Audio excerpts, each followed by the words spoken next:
Please be seated. The Honorable Assembly has resumed its sitting. When we was taking the lunch suspension, the member for Georgetown Central was indicating he wanted to make an intervention. Thank The you, member Mr. for Georgetown Central. Thank you, Mr. Speaker. And I promise to be brief. I want to also stand to give much credit to the minister and her attempts and everything she's been doing in respect to education. Much of what I've been saying publicly I support, and we've had private conversations about that already. I just wanted to ask two particular things, just for clarity purposes more than anything else. The government recently announced the 5% increase across the board for civil servants. And then the minister herself for education announced bringing the teachers up to 4,300. I'm just trying to get clarity as to which one comes first, because it would make a difference in respect to monies. If the rise from the current salary to 4,003 comes first, and then the 5% afterwards, then you get 5% extra on 4,300, as opposed to if they got the 5% increase first, it may be less than 4.3, and then they'll just go up to 4.3. So just some clarity on that. And secondly, I'll ask both questions if I crave your indulgence. Ask both questions, and then I can just sit down. Thank you, Mr. Speaker.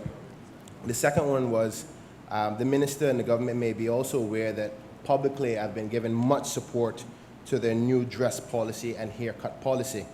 But I've had one experience with a constituent, not in my area, but a Caymanian, all the same, and I represent all Caymanians regardless of where they are. And a matter came to my attention which I never thought of, and I wanted to know how the government would deal with it. And basically, we know there's a policy on having shorter hair for males, but this young individual had scars from an accident, and as a result of concerns of people bullying him and the like, asked permission under old regime of religion to allow his hair to be long. Obviously not being able to prove a religious element, now this new policy affects the fact of that child having to cut their hair. So bottom line, what I was asking is if there is any leniency in the policy for special provisions, because until I heard that story about the difficulties the child would have with scarring on his scalp, and the reason why they had their hair long because of fears of being teased and the like, my question is simply, does the Education Department have provisions in place to deal with special circumstances? And I think that something like that would give rise to special circumstances, and there may be some that we are unaware of haven't thought of. Thank you, Mr. Speaker. Honorable Minister. Thank you, Mr. Speaker. The response to the first part of the honorable member's question, the salary increase came first and the 5% came afterwards. Very caring, considerate, and thought-out government. Secondly, the dress policy as it relates to being well-groomed in the hair and asking for special consideration. I think he said first because there was an accident, and perhaps on a religious basis, there's a court case precedent that if it's on a religious basis, in particular the Rastafarian, which was deemed to be a religion by the Grand Court, that takes into consideration. The principals have the discretions within the policy, the wider policy, which they cannot make rules outside of that wider policy. But short, and this is probably a good time to deal with it, the direction has been given that short is being interpreted not covering your ears and not below your collar. So that would cover. Thank you, Mr. Speaker.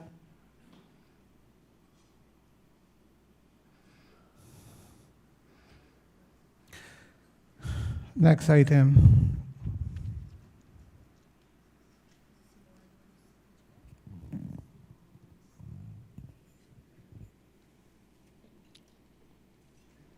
Personal explanations. None. Obituary and other ceremonial speeches. None. Raising of matter of privileges. None. Other business.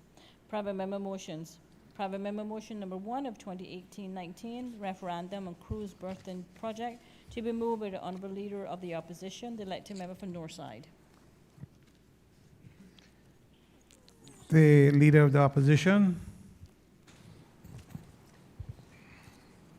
Thank you, Mr. Speaker. Mr. Speaker, I beg to move private members' motion number 1, 2018-19, referendum on cruise berthing project. Whereas there are objections by some of the public to the project itself and concerns about how it will be implemented. And whereas there are fears by some of the public regarding potential environmental impacts on the internationally known and recognized dive sites and on other marine resources in the immediate vicinity and on the character of Georgetown Harbor. Whereas there are as yet unknown potential impacts on 7 Mile Beach, both environmentally and in relation to overcrowding. And whereas there are concerns about the affordability of and funding of the cruise berthing facility, be it therefore resolved that the government consider holding a referendum to determine if the majority of Caymanians support the proposal for the cruise berthing facility, and that such a referendum be held as soon as possible. And be it further resolved that no contracts to design, finance, build, or maintain the facility are awarded prior to the outcome of the referendum. Is there a seconder? The member for East End. Thank you, Mr. Speaker. Mr. Speaker, I beg to second the motion. The question is that be it therefore resolved that the government consider holding a referendum to determine if the majority of Caymanians support the proposal for the cruise berthing facility, and that such a referendum be held as soon as possible, and be it further resolved that no contracts to design, finance, build, or maintain the facility are awarded prior to the outcome of the referendum. The motion is open for debate. Does the mover wish to speak thereto? Very briefly, Mr. Speaker. Briefly. Mr. Speaker, this question of the need for a cruise pier facility in Georgetown Harbor has been around for the better part of 30 years.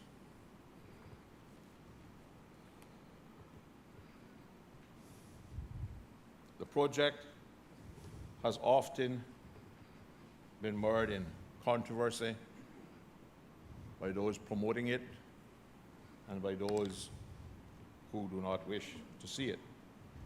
So, Mr. Speaker, we believe it is time to let the people decide whether we should have a cruise berthing facility or not.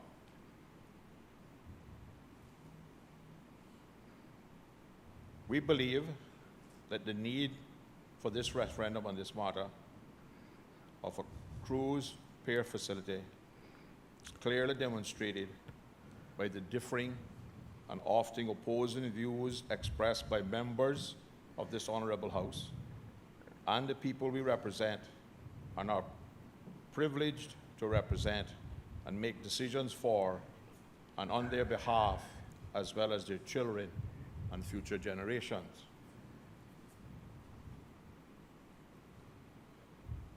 Mr. Speaker, all of my political life, I have been a strong proponent and practicing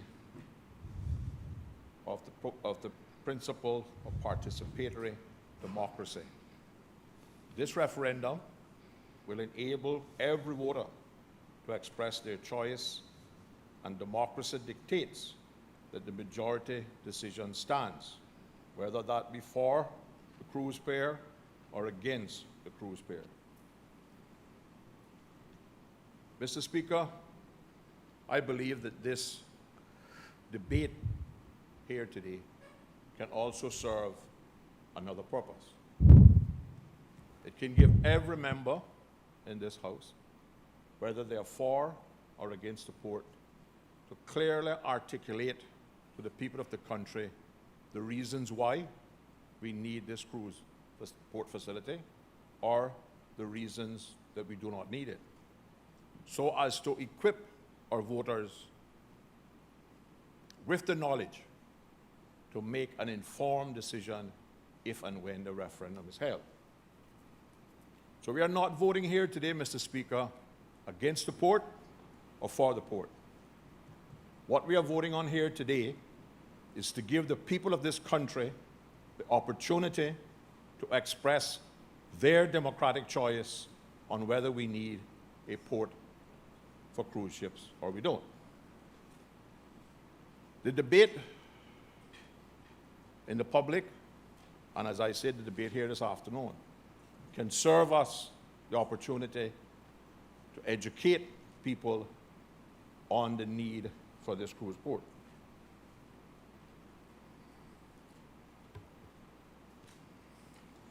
Mr. Speaker, the government has said that the majority of the people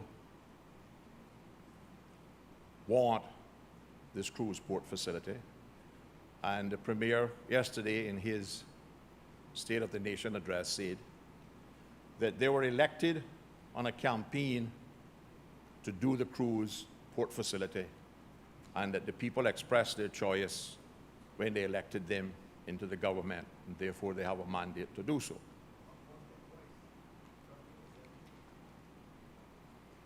But, Mr. Speaker, a vote against holding this referendum here today is a vote against the practice of democracy that we all uphold. Because if the government is confident that their election was partly, if not entirely, won on a platform of building a cruise facility, then let's hold a referendum and clearly demonstrate to the people.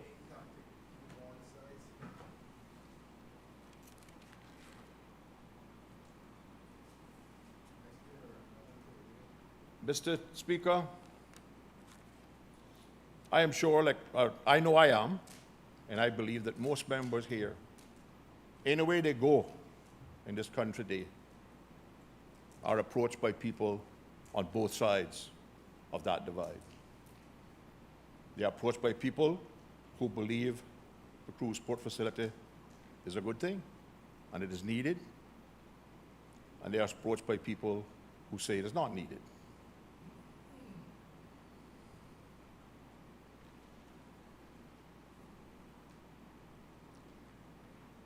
And the only way, Mr. Speaker, to settle this, in my view, is to hold a referendum and let the people decide. Now, Mr. Speaker, the government says that we need this cruise facility, or the cruise ships are going to stop coming here. Now, Mr. Speaker, I have spent considerable time over the last month to 2 months researching and trying to find out what is it that we are trying to fix for the cruise industry by building a pier. What is the problem that we are trying to solve? I can't find in any of the documentation produced either by the government experts or by the cruise industry that identifies a problem.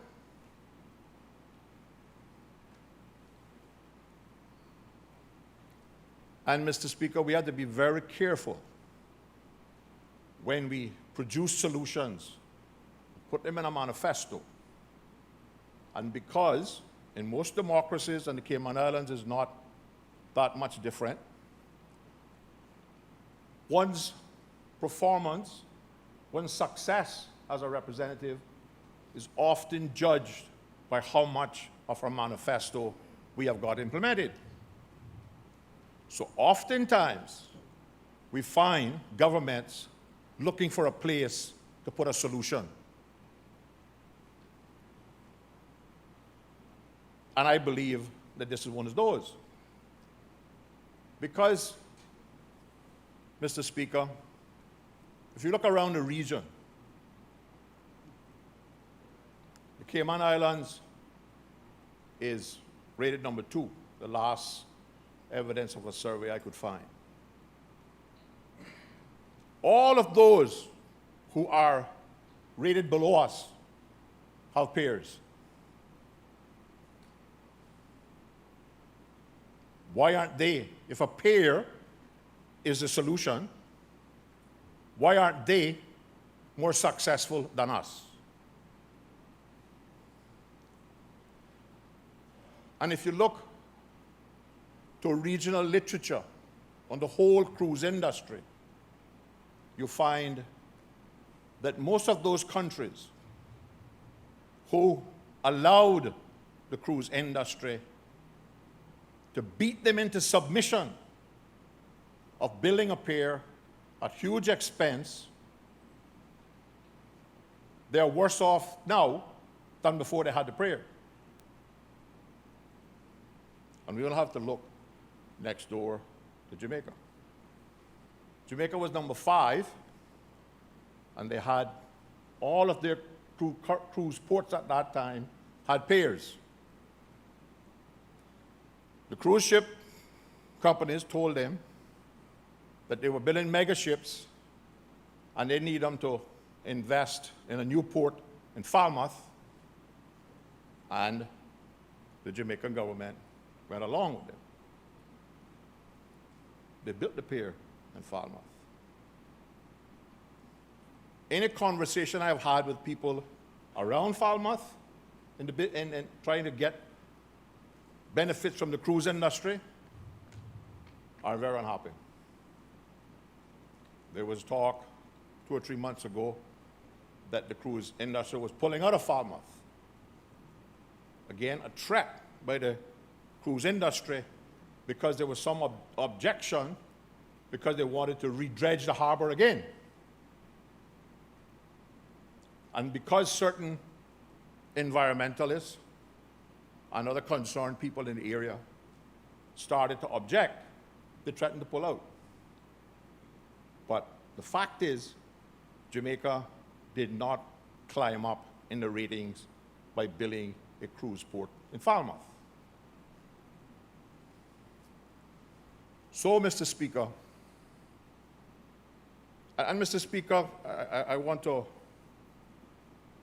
build a perception of what the cruise industry is like and what it's doing to the Caribbean, because it's not all a bed of roses. And Mr. Speaker, I would like to quote a few sections of a book entitled Last Resort, The Cost of Tourism in the Caribbean by Polly Patullo, and the chapter about cruise. And I have taken the time, Mr. Speaker, to have copies done for yourself and the other members. Because the Sarge is not present, so I'll go on and come back to that later, Mr. Speaker. And let me make it clear, Mr. Speaker, I understand the need for cruise tourism. I understand that many Caymanians benefit from cruise tourism. I understand that many small businesses depend on the cruise industry for their livelihood.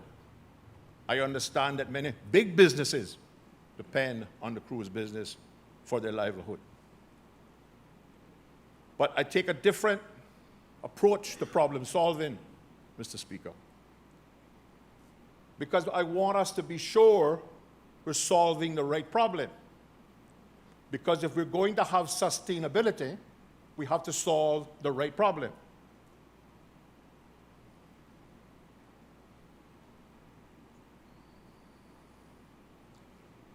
there's a huge dichotomy throughout the Caribbean on cruise tourism.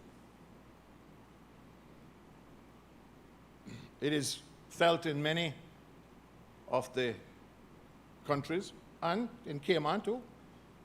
If you talk today, and some of the things that I will quote will demonstrate that. If you talk to some of the Caymanians in the cruise industry, they believe they're getting shafted by the cruise ships. They're taking far too great a percentage of the tours. They pre-sell tours for $30 that cost $8 on the shore. And they don't believe that they have an opportunity to get as much as they could because the cruise industry holds them hostage. You talk to the tour operators, Mr. Speaker, they will tell you that tour company A had the business last year. The cruise companies want to extract more from our community, so they approach cruise company B and say, we're paying cruise company A $10. If you'll do it for $8, we'll give it to you. So they give it to cruise company B for $8. And then the next year, they go to cruise company C and they say, cruise company B is doing it for $8. Go out to the speaker and these to the other members. But if you'll do it for $6, we'll give it to you. So what we have is a race to the bottom. And the only people making any money out of it is the cruise lines. Because their price for the tour on board has most likely increased while they were forcing the tour companies on the island to decrease. So, Mr. Speaker, just to get back to this book now that you have a copy, the pages you have, Mr. Speaker, are from the chapter in the book entitled Sailing into the Sunset.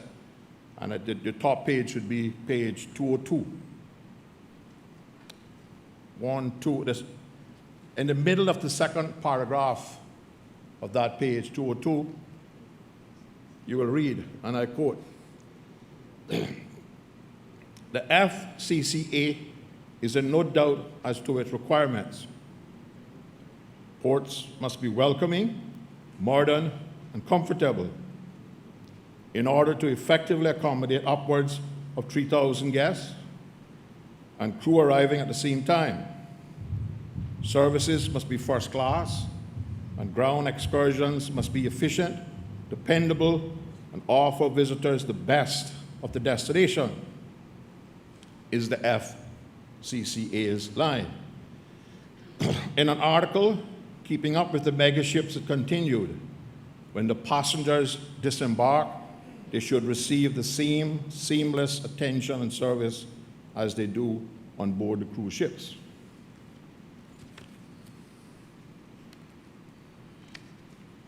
Mr. Speaker, I invite you to turn to the next page, page 205. And I quote, third paragraph from the top. Cruise lines argue that they make a major contribution to the economic well-being of the region. Their reasoning is affirmed in periodic reports commissioned by the FCCA. The economic impact of the passenger cruise industry in the Caribbean, for example, drew its material from surveys of passengers and crew undertaken in the first quarter of 2000.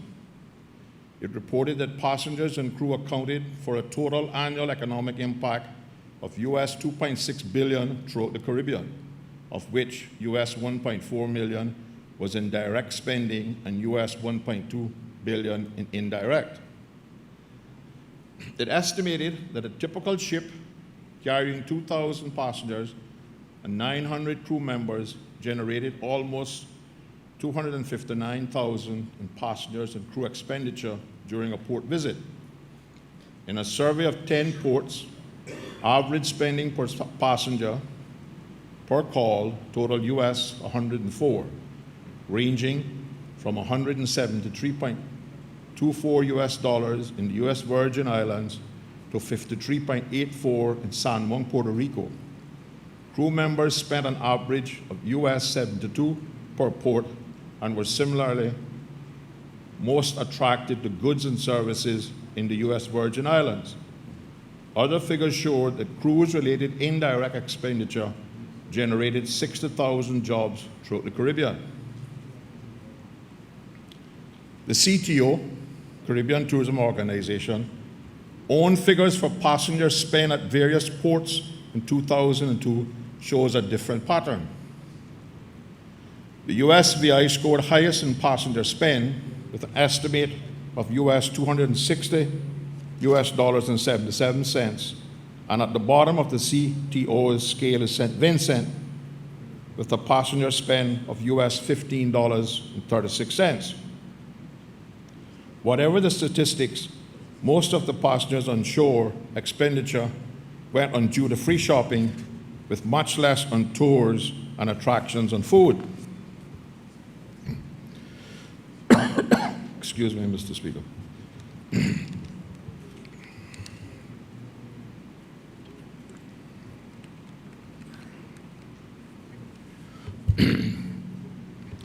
Then, Mr. Speaker, I wish to draw your attention to the next page, 206, under the subtitle Big Business.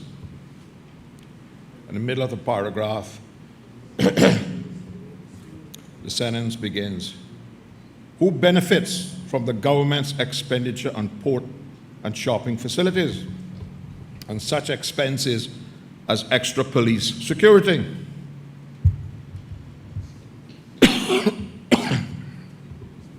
The cruise ship disembarkation points with their car rentals, taxi services, helicopters, and tour operators, booths all under one roof, excuse me, are largely controlled either by transnational chains, by local elites, or by established expatriates. These groups make private contracts with the cruise lines to act as their agents. They also own many of the retail outlets. Then on page 27, it comes home to our little town.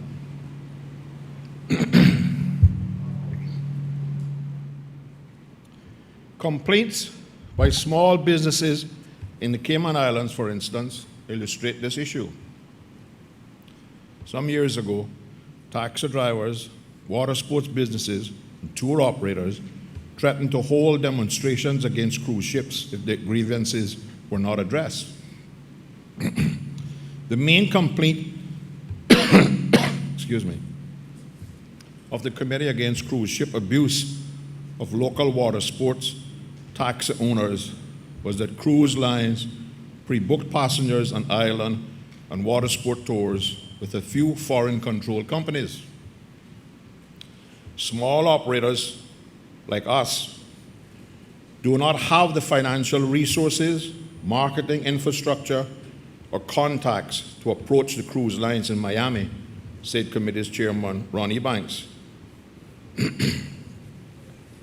Cruise passengers were charged US $30 by the cruise ships for snorkeling trips that was minutes from the cruise dock, where equipment could be rented at the site from local suppliers for US $8. E-Banks also charged that cruise ships told passengers not to use local taxis, but to take a tour sold on board.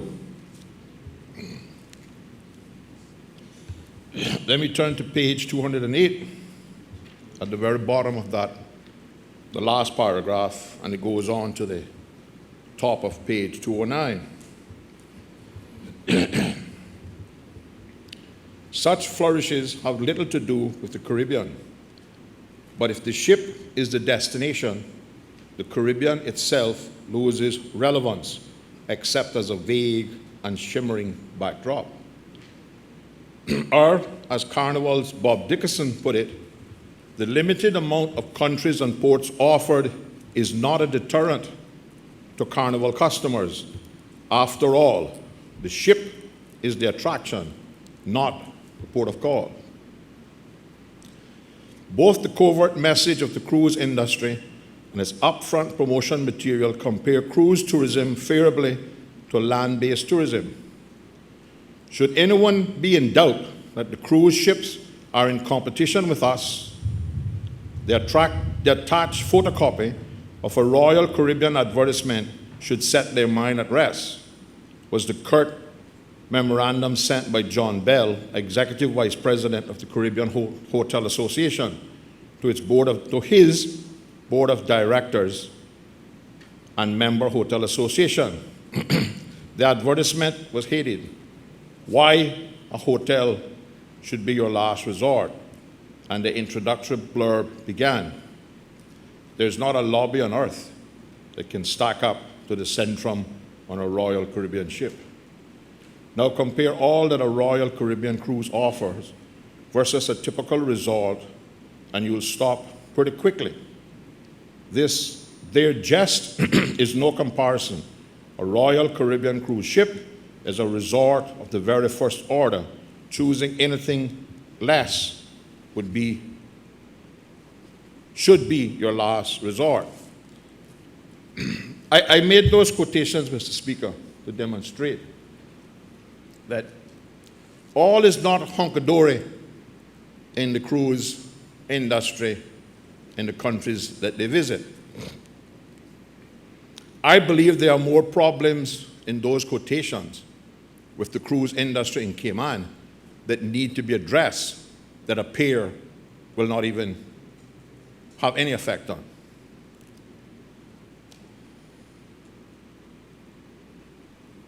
And Mr. Speaker, there was a time when we in Cayman believed, and the tourism department of the Cayman Islands actively sought to convert cruise passengers to return as stay-over guests. But when you're facing that kind of competition, that is hard to do, Mr. Speaker. I think we're still trying to do it, and we may get a few. But, Mr. Speaker, building a pier is not going to increase the number of people that we get back. And that's what we need to do. Because here is why we need to do that. Among the Caribbean Tours Organization 2015. Mr. Speaker, if the Honorable Leader of the Opposition will give way, could I seek an elucidation of something he said earlier? Yes, I give way. Mr. Speaker, when the Leader of the Opposition introduced the motion, he was at pains to say that this was not about whether the cruise ships or the piers are a good thing or a bad thing. That's not what this House was to consider. It was to consider whether or not there should be a referendum on this issue. I don't mind hearing him, but I just wanted his clarification of this point, because we're now clearly into an argument firmly opposing the construction of the piers. Before the member resumes, Honorable Premier, would you move the motion to carry on business after 4:30? Thank you, Mr. Speaker. Mr. Speaker, I beg to move the suspension of Standing Order 10-2 in order that the business of the House may continue beyond the hour of interruption.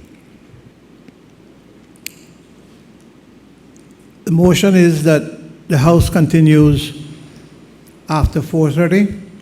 Suspension thereof of Standing Order 10-2. All those in favor? Aye. Those against? The House continues at this point. Honorable Member? Thank you, Mr. Speaker. Mr. Speaker, I agree with the Premier. But I also said there was a second component to this debate. That was to assist the public and provide them with information that they would need in order to make an informed decision in that process. So I think, Mr. Speaker, I deserve some latitude in. Honorable member, the motion does call, and I read the resolve section, be it therefore resolved that the government consider holding a referendum to determine if the majority of Caymanians support the proposal for the cruise berthing facility, and that such a referendum be held as soon as possible. That is the motion.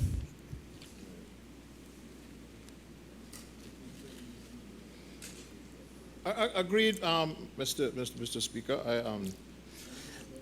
And so, yes, you're having a very wide latitude. Yeah, and I thank you. I appreciate it. Because I believe it is necessary, Mr. Speaker, because if you read the whereases, what I'm dealing with some of the whereases demonstrating whether some people support it, some people don't.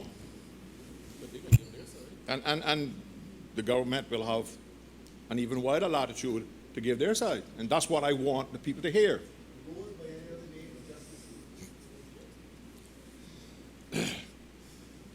But getting back, Mr. Speaker, to why I said that it is so important for the government to be able to convert cruise passengers to stayover passengers.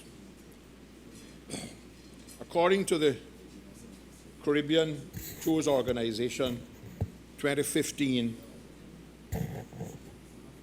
the Caribbean received 28.7 million stayover tourists and 24.4 million cruise passengers, generating a total of onshore visitor spend of about 30 billion.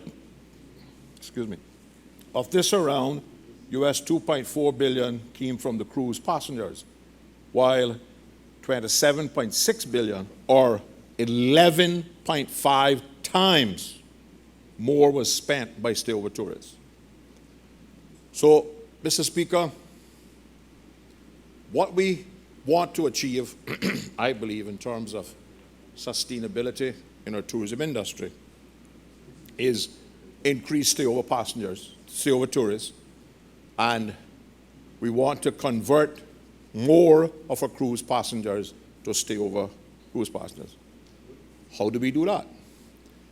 I believe, Mr. Speaker, that it is more important for the government to concentrate on the passenger than on the requests or demands of the cruise lines.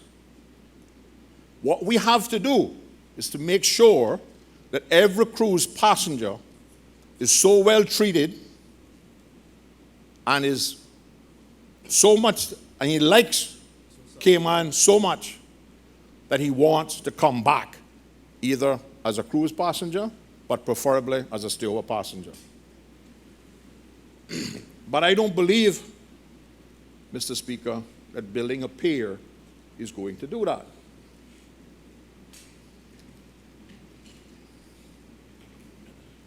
I believe that what we are doing here is simply meeting a demand by the cruise industry because they have threatened us. This is not the first time they have threatened us. When I was in government way back in the 80s, when we had 7 cruise ships and we took a decision no more than 4 per day because we believed that was at that time the carrying capacity of Georgetown, the cruise industry was upset.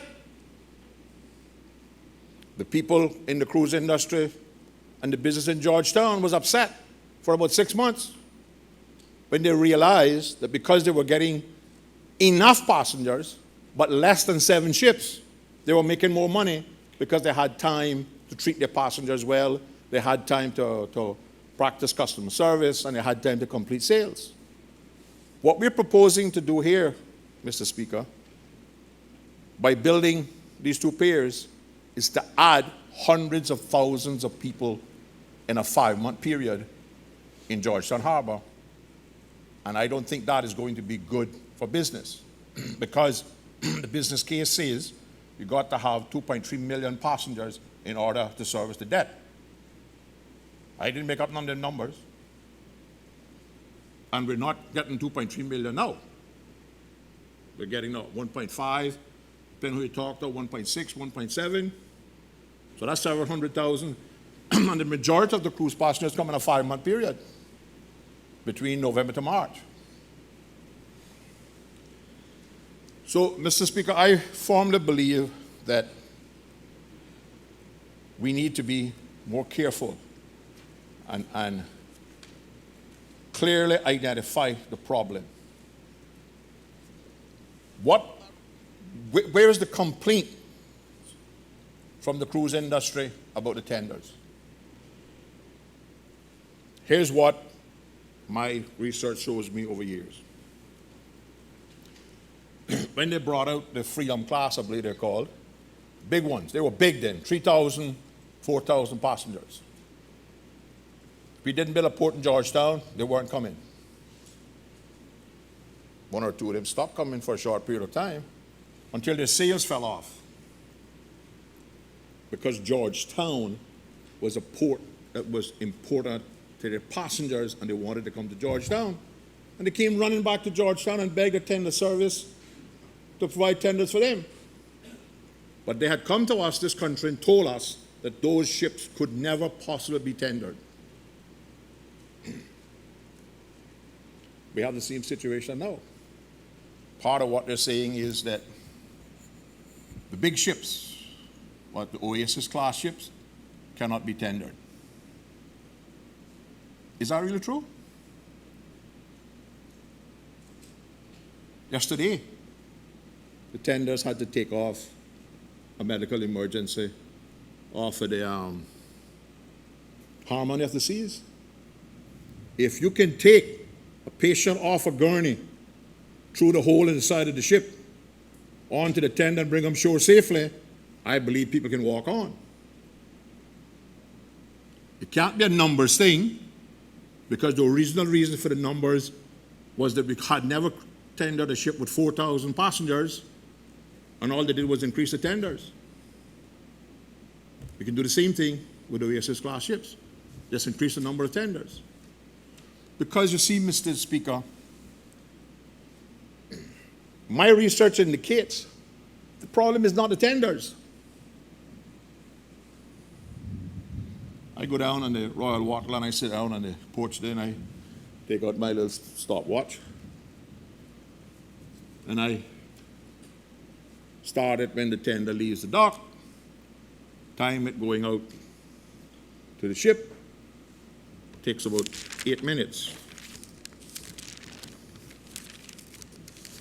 Time it alongside the ship to load, put the people on that they're putting on, and get new ones in. 15 minutes. Time it back to shore, 6 or 7 minutes. Time to unload the passengers on the dock, about 10 minutes. So the problem of getting the passengers back on the ship is not the tender. Because even when you build a dock, they're going to still have to go through the same door, and they're going to have to go through the same single ID thing, single magnet thing to check them for weapons and everything else, and custom clearance. So the only time that the pier is going to save is the 6 minutes coming shore and the 8 minutes going. And the length of the pier, they're going to take longer to walk that now than the cruise ship, than the pier is taking, than the tender is taking. So, if that is the problem, let's find a solution for that problem, not build the piers. Why can't we treat the cruise passengers like we treat them at the airport? Why can't, you should go to the airport tomorrow, there's 5 or 6 airlines in, you go to a check-in counter, you get checked in, you go through security, you go into the waiting area, you wait there, when your flight is announced, you depart to a particular gate. If we did at the airport what we're doing at the dock, send everybody to the departure gate to clear them, the plane would be here for hours and hours. Why can't we put a structure on the dock that has 5, 6, 7, 8 gates where people can simply walk in, go through the security check, go through the customs check, and we have 2 or 3 gates going out to the different ships, and all they do is stick their own key into the ship that they're supposed to go on, and they're gone. And when they get to the dock and the tender, they can run inside. There's nothing to slow them down. They just go inside. That has to be, in my view, a much better incremental solution to a problem than what we're offering.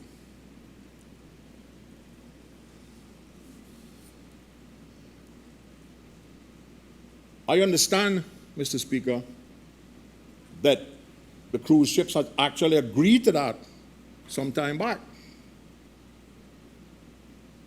but it was never implemented. So, Mr. Speaker, we have to make sure that, as I said earlier, that the solution we are applying, that is the problem. Because the potential for that having convinced places like Jamaica and Honduras and Puerto Rico and the BVI and other places to invest these huge amounts of capital, which they're now struggling to repay, that they can't possibly complaints by their passengers of lines on the cruise ship, bad food on the cruise ship, bad service on the cruise ship. What were the complaints about some of the ports, including Georgetown? Harassment by vendors, right? And, Mr. Speaker, here's another little tidbit of information.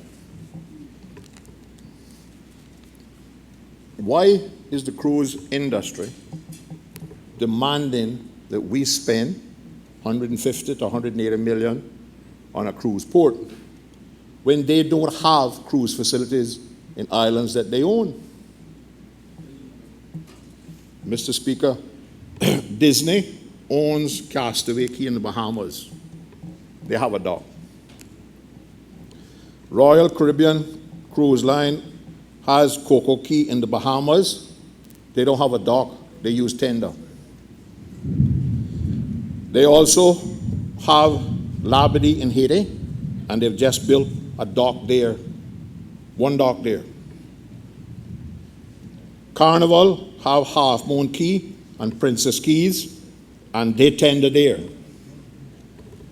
Now, Mr. Speaker, the passengers don't change between those keys and Cayman, because the western itinerary, they leave out in Miami or Fort Lauderdale, and they go to these keys and they come to Cayman later on. It's the same passengers. So if they can tender on their own island, and they're not willing to invest in a cruise port on their own island, why can't they tender in Cayman? Is it because they are not getting the $5 here for themselves? Or is it because they don't want to take the risk of the environmental damage that a pier may cause in their own islands, and therefore lower the attractiveness of their own islands? If you won't do it for yourself, why you want me to do it for you for?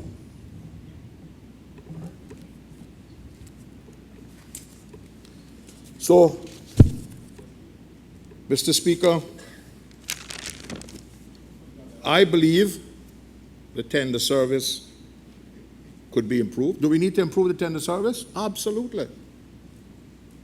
Has the government gone to the tender company and asked them to improve the service?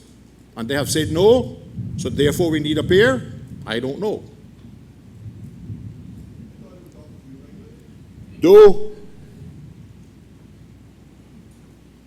go there. That's what he told you. He told you that down at Fish Shop. Okay. All right, cool. I haven't had a drink with him.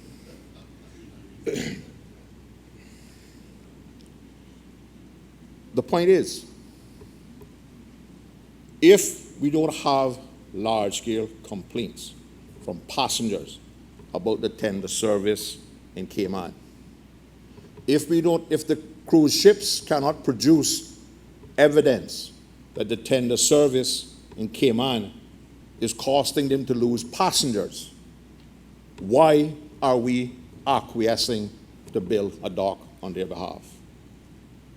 Because it's the passengers we have to worry about. They're the people we want to come back.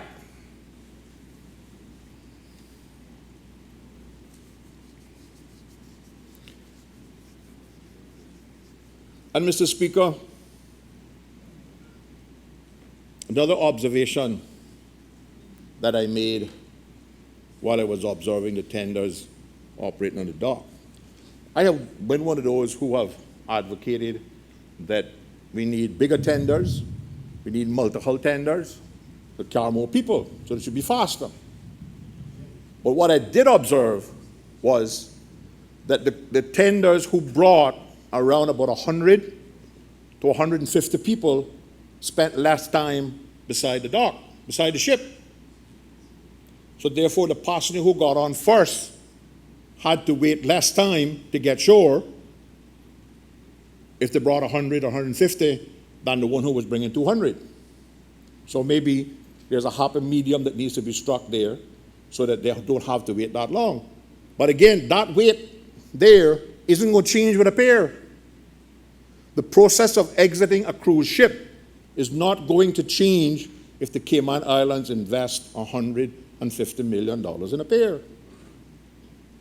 That is going to remain the same. And, Mr. Speaker, I believe that we are making the wrong decision by trying to solve the wrong problem.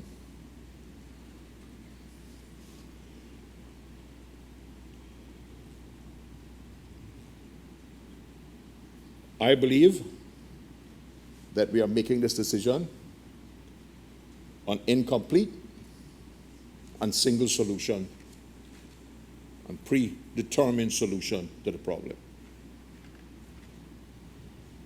Now, Mr. Speaker, the documents that have been done on this project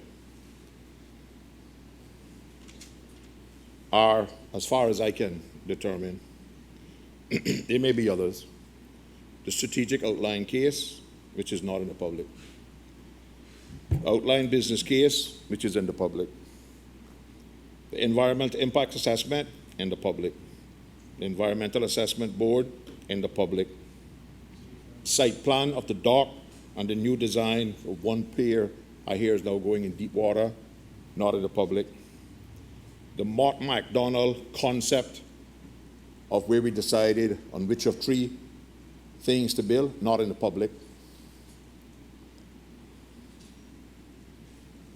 So, Mr. Speaker,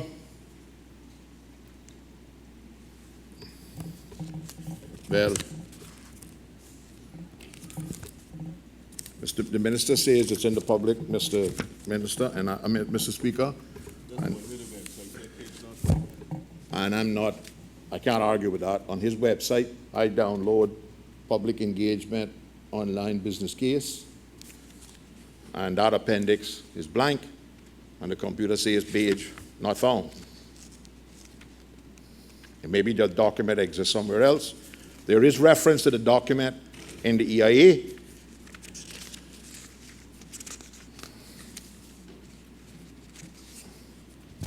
But Appendix A, project strategic case, blank. Evaluation and shortlisting of project options, blank. Mott MacDonald concept study, blank.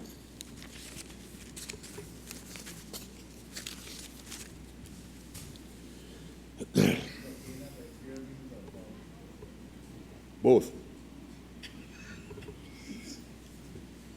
It was downloaded on his computer, not on mine.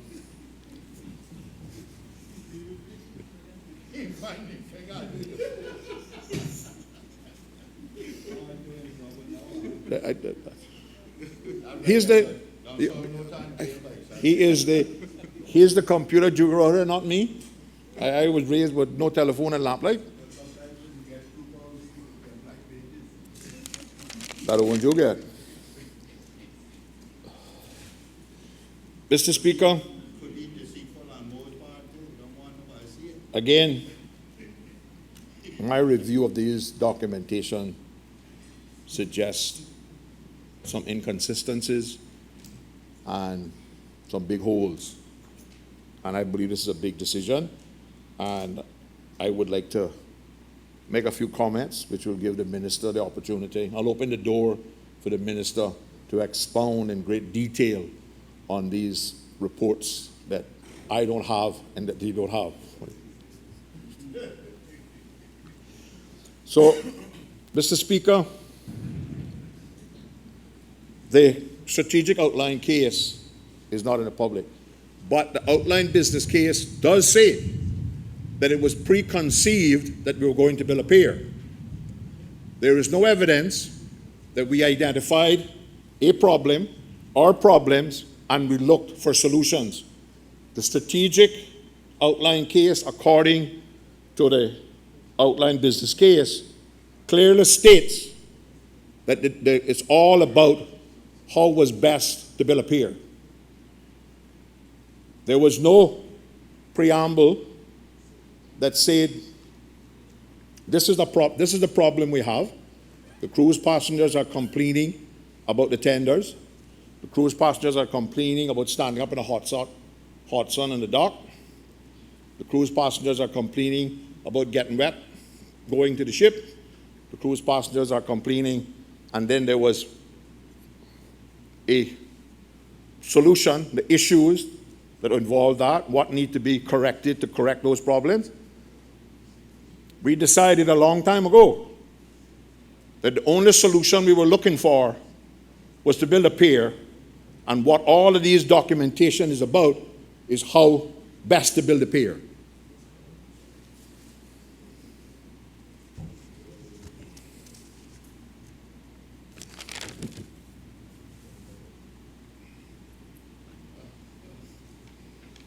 Did they consider, as I said earlier, improving the tender services, bringing the security checks onshore instead of doing it through the porthole in the boat, in the ship? I don't know. There is no evidence that any of that was considered.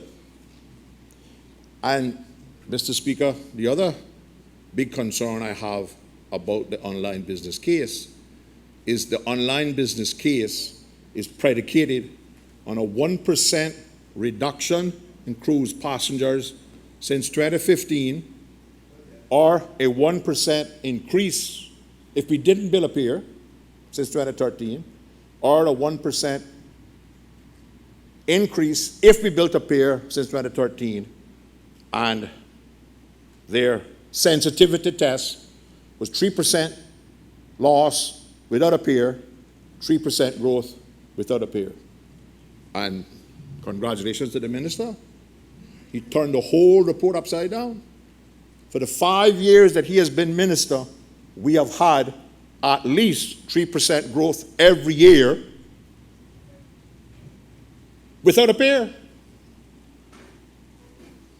So any justification in this business thing has to be colored. Because all of the whole basis, the whole thesis on which it is gone is thrown out the window, because we had a 3%. In his tenure, we have had between 15 and 20% growth in cruise tourism since he took the office. And I congratulate him on it. And he did it without spending $150 million. And there's no indication that it's going to go the way this report said it was going to go from 2013. Right?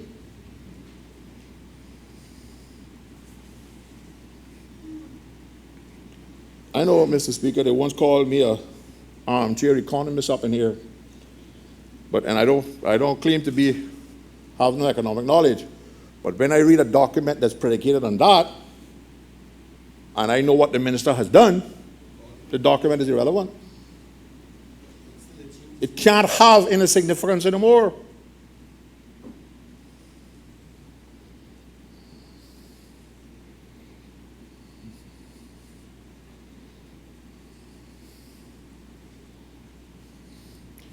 Now, Mr. Speaker,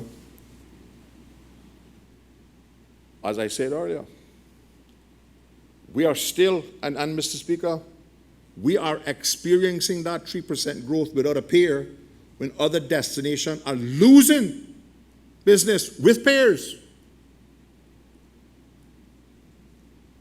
They have piers, they're losing business. Puerto Rico, BVI, Jamaica, right? Well, they certainly haven't had your success, Mr. Minister, right? And they have piers. So therefore, piers is not relevant.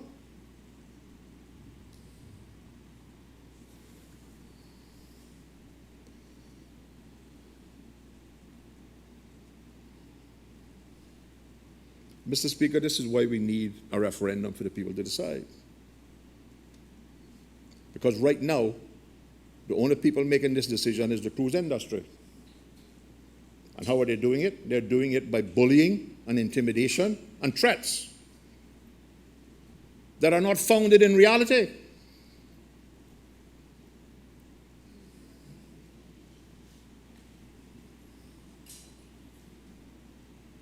Now, Mr. Speaker, another thing that I'm disappointed that the online business case did not make any attempt to do was to determine what is the actual carrying capacity of Georgetown and 7 Mile Beach.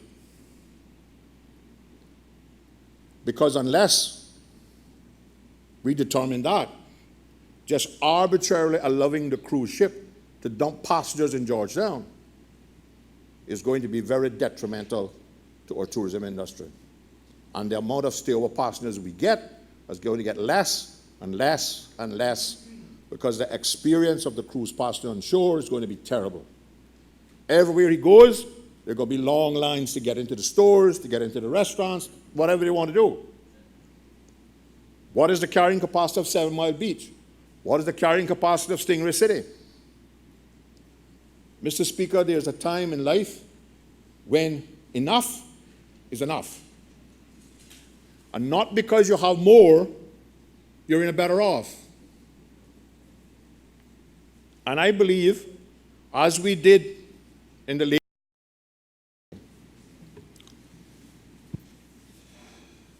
as I was saying when, Mr. Speaker, one of the disappointments in the online business case, and I don't know whether it was in the strategic online case because I haven't seen that, but it doesn't appear to have been because there's no reference to it in online business case, that we have determined what is the carrying capacity of Georgetown and 7 Mile Beach. Because when we did that in the 80s or 90s, that is the basis on which we use to limit to 4. And not, because when 7 came in, it was Georgetown was mad. Nobody was doing anything.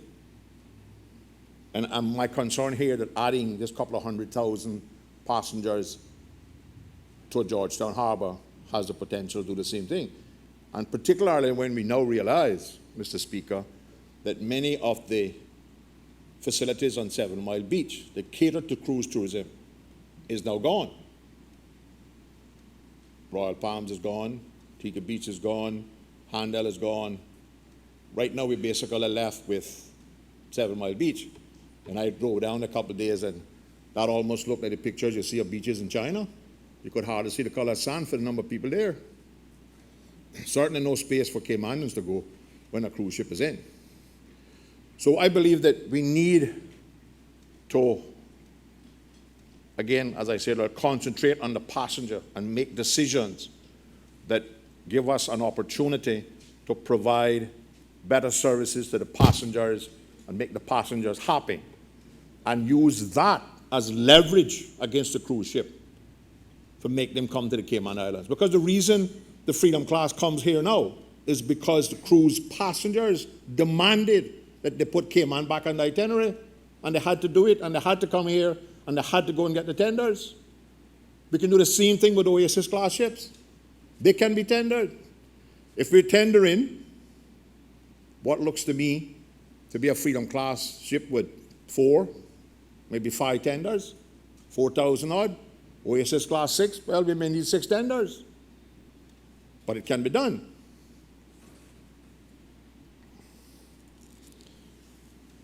Now, Mr.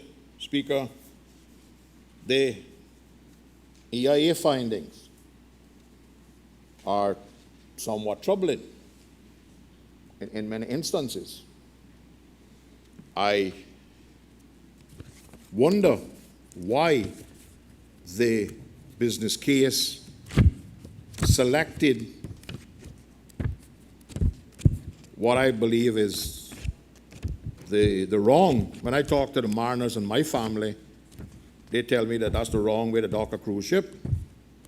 Broadside to 15, 20 knot wind all day long. But it looks like the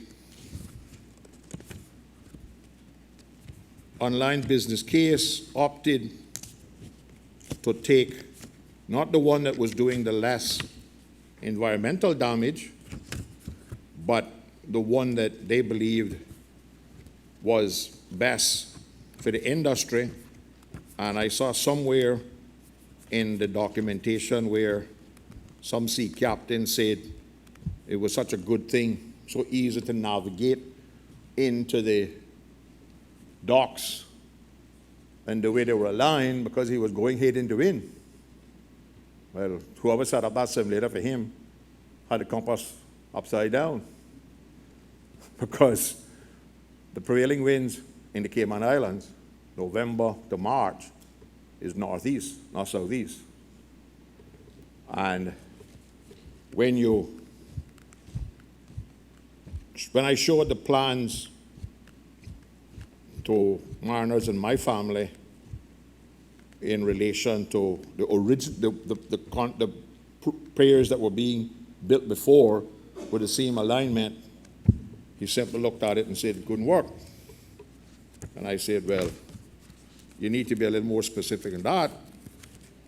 And he said, with my experience of 64 years as a seaman, that's what I said. I didn't say he was 64 years old enough. I said he spent 64 years at sea, 60 of which was as a master mariner.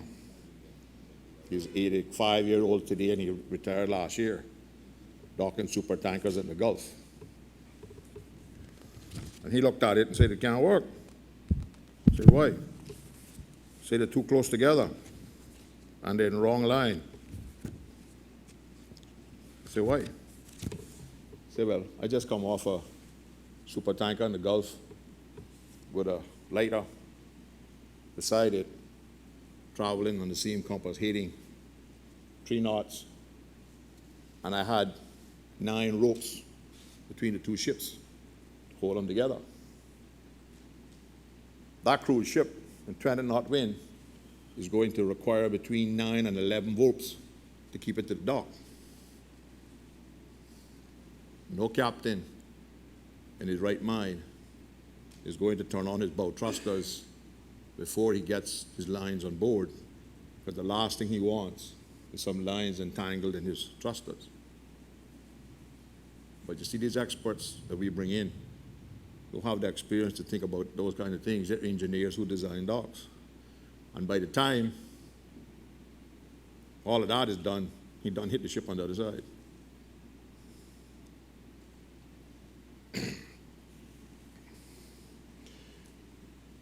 The most troubling thing, the government champions itself on helping small businesses. And I agree that they have done quite a bit for small businesses. But this EIA and the EAB says that if we build these cruise piers and we do the damage that has to be done to the reefs, we are going to extract from Georgetown harbor small businesses. The EIA says between 19 and 22 million, and the EAB says between 19 and 27 million per annum. Because all of those little dive shops that people walk to off the cruise ships and go diving in the harbor will close because there's nowhere to dive.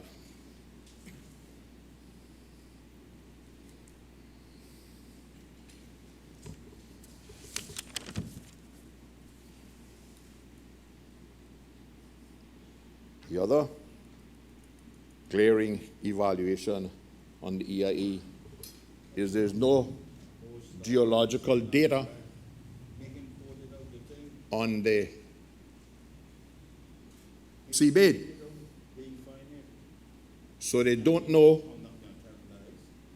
where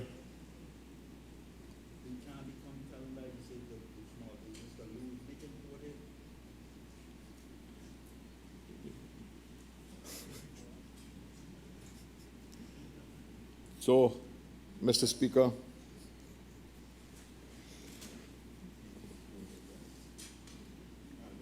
the glaring thing from the EIA is there's no geological survey of the seabed. So we don't know what the bearing capacity of the seabed is for these piers.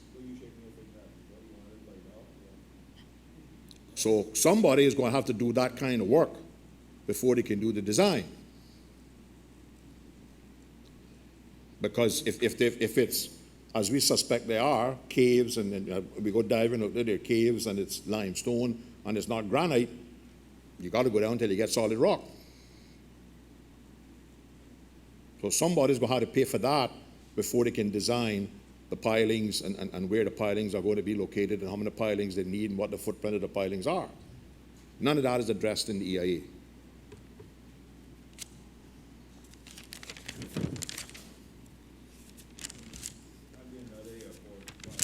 Now, Mr. Speaker,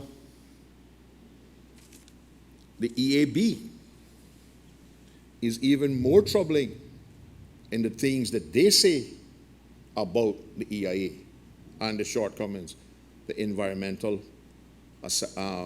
board of the national, under the National Trust Law. There's a, no, that's EIU. Don't mix it up, don't mix it up, don't mix it up. Just to be absolutely sure, it is called the Environmental Assessment Board, which is under the National Conservation Law.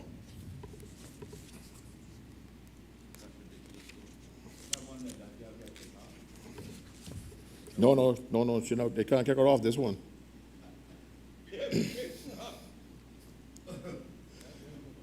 And, Mr. Speaker,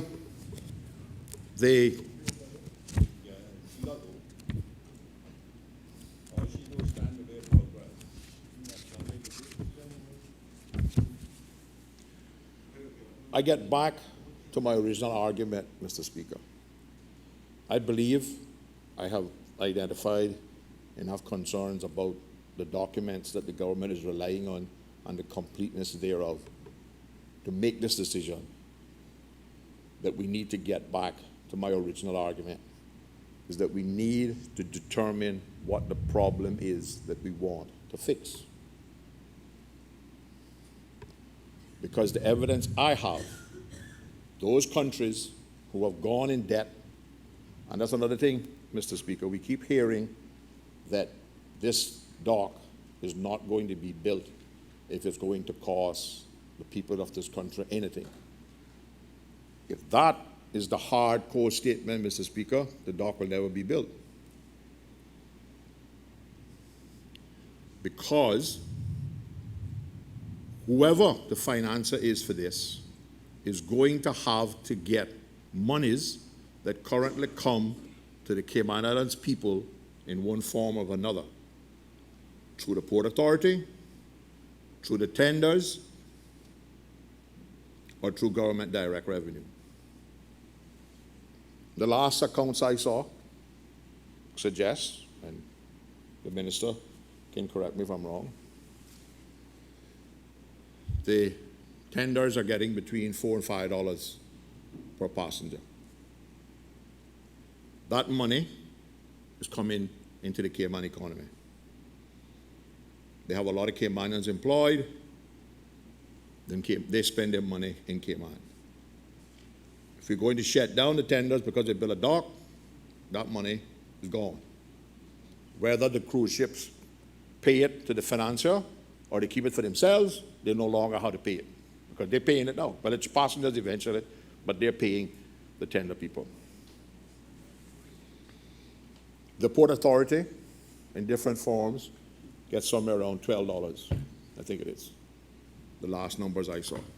Some of that, I believe, goes to pay off their loan for the Royal Rottler dock. So unless the financier is going to absorb that loan into the package and he gets those fees, we can't find money to pay that loan, the Port Authority. The only way the Port Authority can find that is to increase the cargo charges. The sum of the money that the cruise industry pays to the Port Authority goes to subsidize the cost of cargo. Because part of this package here is that we are going to expand the cargo thing, according to the EIA, we're going to spend some 30 to 35 million to expand the cargo. That has to be repaid in one form or another. So if the person who financed this dock, let's accept the government's position that it's going to cost $150 million, and if they get the $17 per passenger, which is the $12 plus the $5 that they currently pay to the tender, that's $39.1 million per year that's coming out of our economy. And the reports in the press, the minister can correct me if I'm wrong, saying that the financing is over a 25-year period. 25 times 39.1 is somewhere in the region of $977.5 million that is going to come out of the Cayman economy over that 25-year period. That's what is going to cost Caymanians.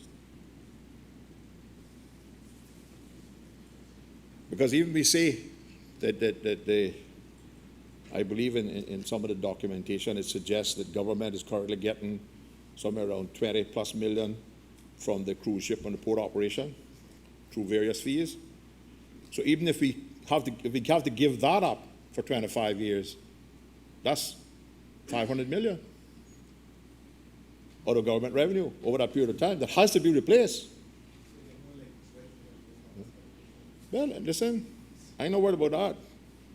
If I'm wrong, I'm happy to be wrong. But you're not going to tell me, just by saying it's not going to cost us nothing, you got to tell me how we're going to pay for it without doing this. Because if we are going to take these fees, and every proposal that I have seen going back over the last 8 years, the person who financed the cruise pier, and now the cargo pier as well, I assume, is going to be paid from fees that the government would ordinarily get from the cruise industry. And if we ain't getting it, no longer, because they're getting it to pay for the dock, we pay for it. Because we're going to have to find other ways to replace that. So, Mr. Speaker, I believe there are a number of reasons why this debate needs to be expanded as full as it can, and I believe there's all of those reasons we need to educate the people, and I believe the people should be given an opportunity to vote in a referendum. Once they hear the facts of both sides of the story, they make up their own mind, and at that point they vote yes for the port or no for the port. Thank you, Mr. Speaker. Does any other member wish to speak? The Deputy Premier, the Minister of Tourism.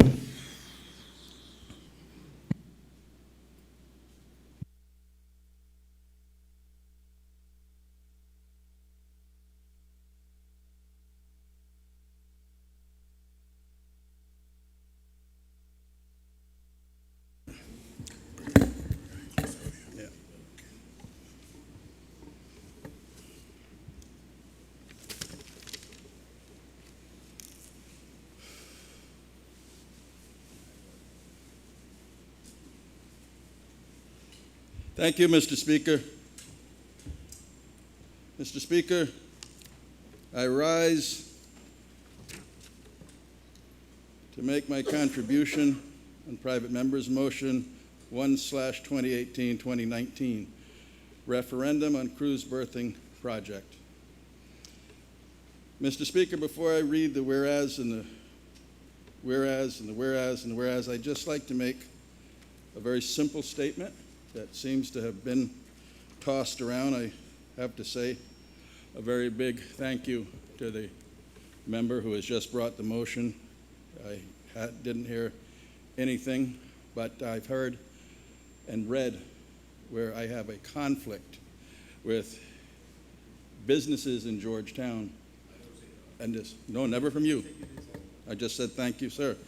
But for the record, I do not own any business or commercial entities in Georgetown, Grand Cayman,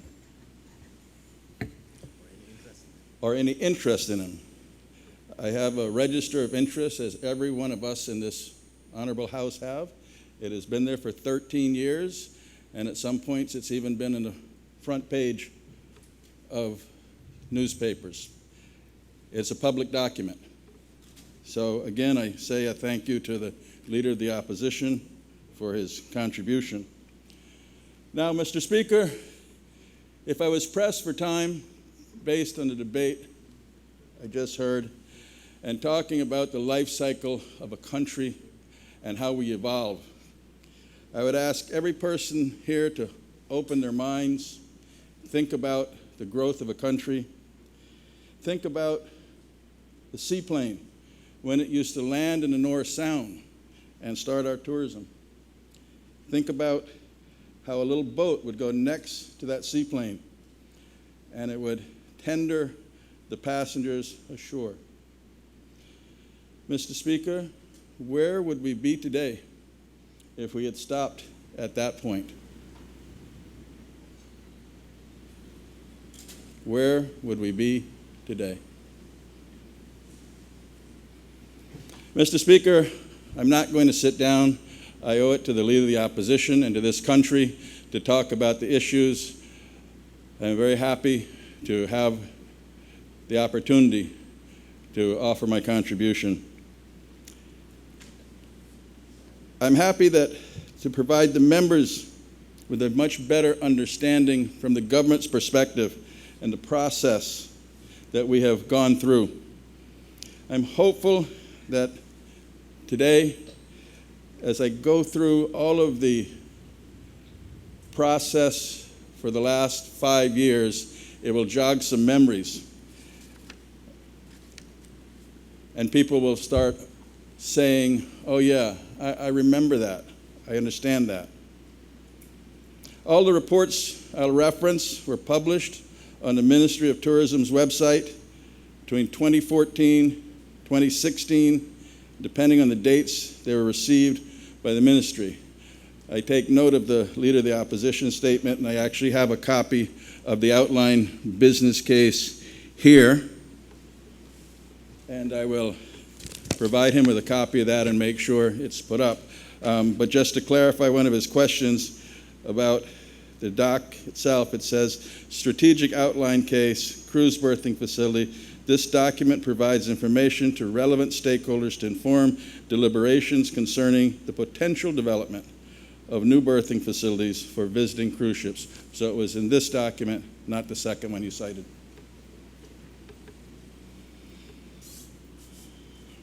Mr. Speaker, I'm also pleased to have the opportunity to speak to the potential environmental impacts, particularly as it relates to 7 Mile Beach, and I know this is a concern to all of us. And to eliminate any fears and doubts, I'll revisit the findings of the most comprehensive environmental study ever conducted in these islands, Mr. Speaker. And I trust that those findings from some of the world's most experienced experts in their fields will reassure the country that the conclusion they came to of no risk to 7 Mile Beach is done by the world's best.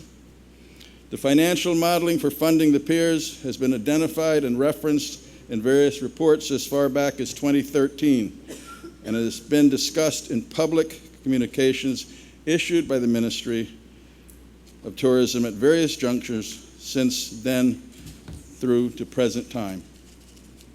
But I'll still be pleased to provide a detailed explanation for the benefit of the opposition and the public so that a full and complete understanding can be had. I trust, Mr. Speaker, that once minds are refreshed about the cruise berthing project, they will have a very different opinion about this venture and why it is so necessary for the future of our country's economy and for our tourism industry. And most importantly, Mr. Speaker, for the thousands of Caymanians whose families depend on the livelihoods every day. And as recently as last week, 2 taxi drivers said to me, people can say what they want, but I have to have the Piers grow because I have to put my children to school and I have to feed them, and this is how I make my living. And I'd say right now, Mr. Speaker, take a drive down by the port. Look around. What you're going to see is Caymanians working there, as you did.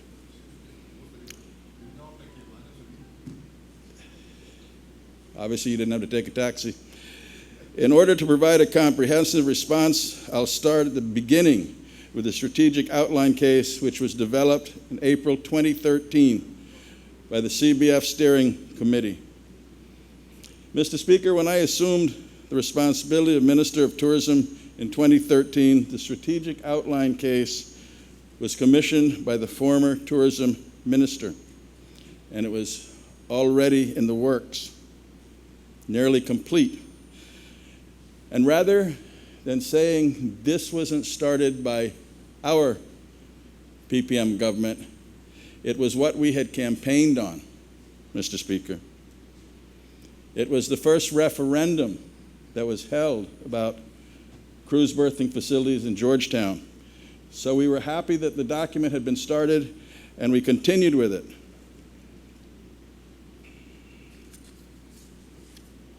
In June of 2013, PricewaterhouseCoopers, a world-recognized and respected firm, were contracted to develop the business case for the berthing facility.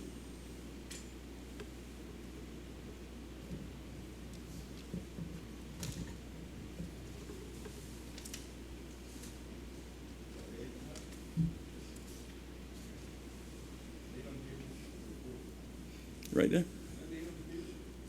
I don't have 30 copies.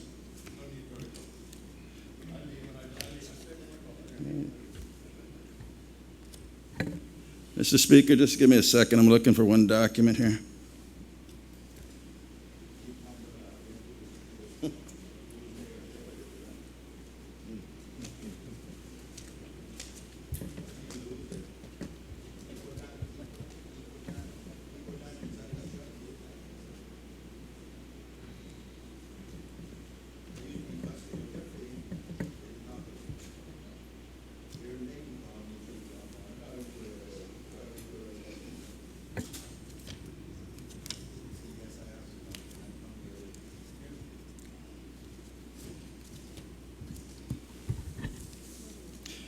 Mr. Speaker, I hope to be able to find that before the debate finishes.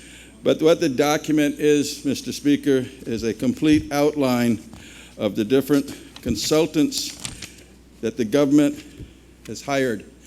And it goes along the prudent way of how you make a decision, Mr. Speaker.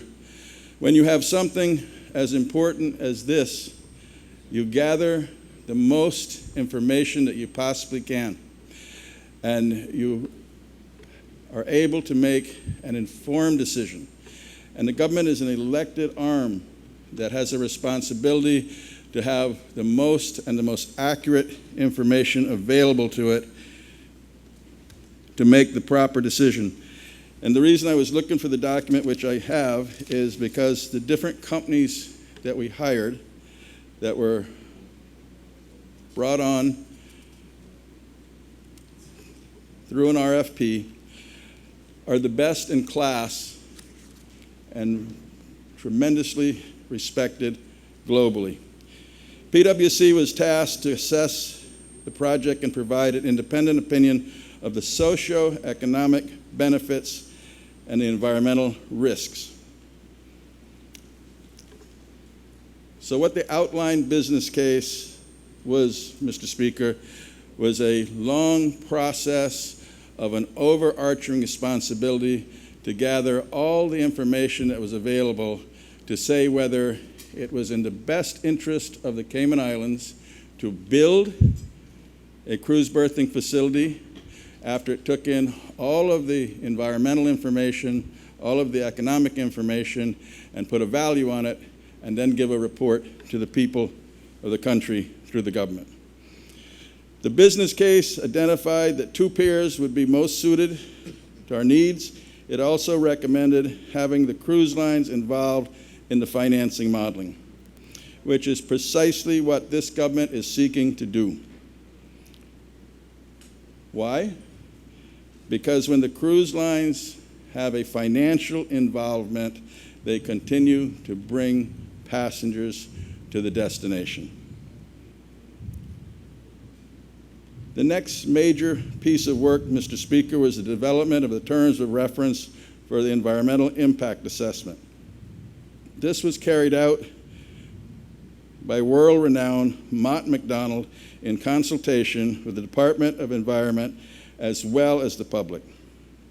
Public consultation took place during the period October to December 2013.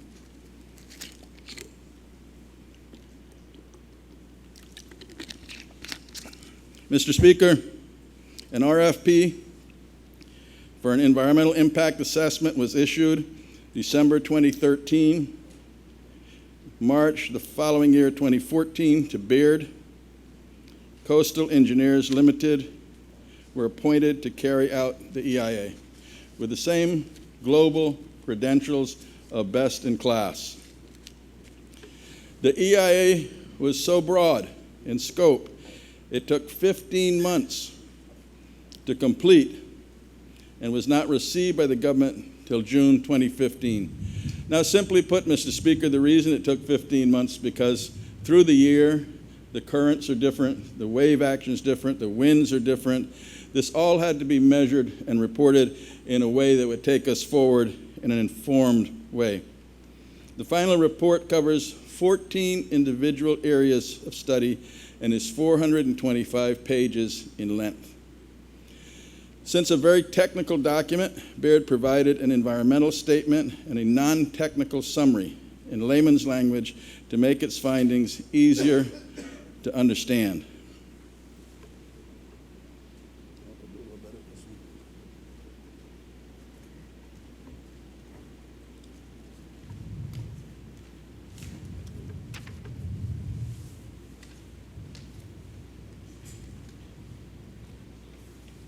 Mr. Speaker, I did a little better with this one.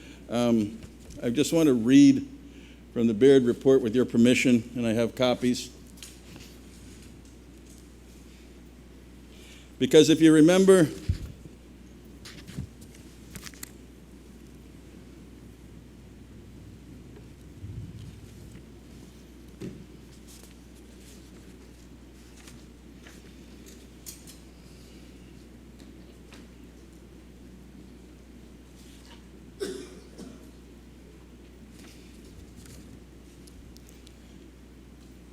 Mr. Speaker, if you remember, one of the statements that the Premier made on behalf of the government was that if the reports came back and there was a risk to 7 Mile Beach,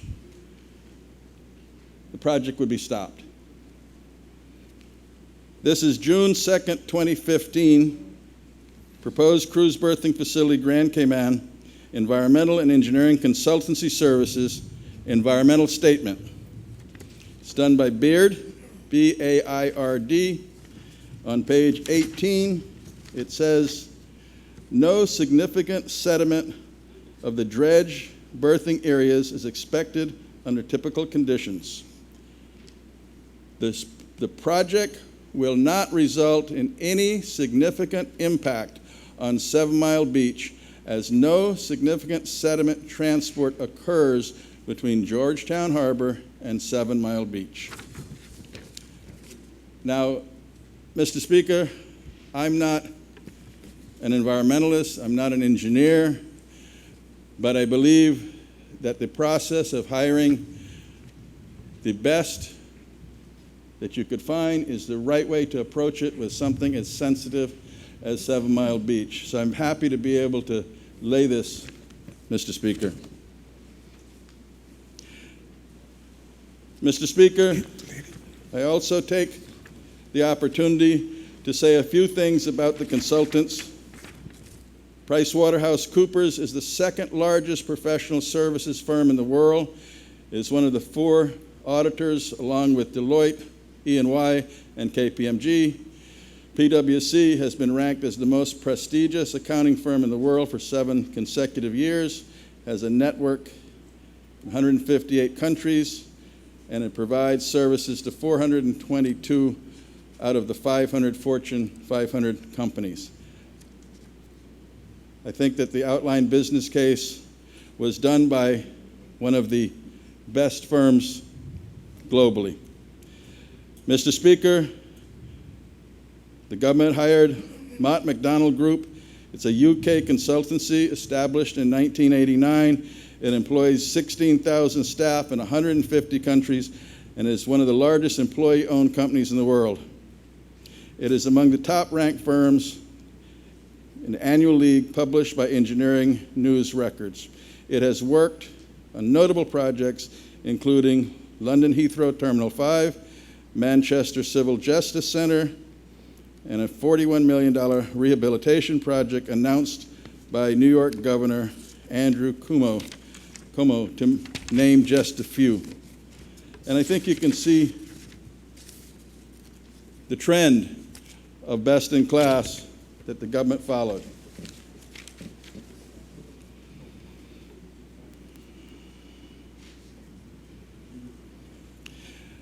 Mr. Speaker, the mover of the motion asked about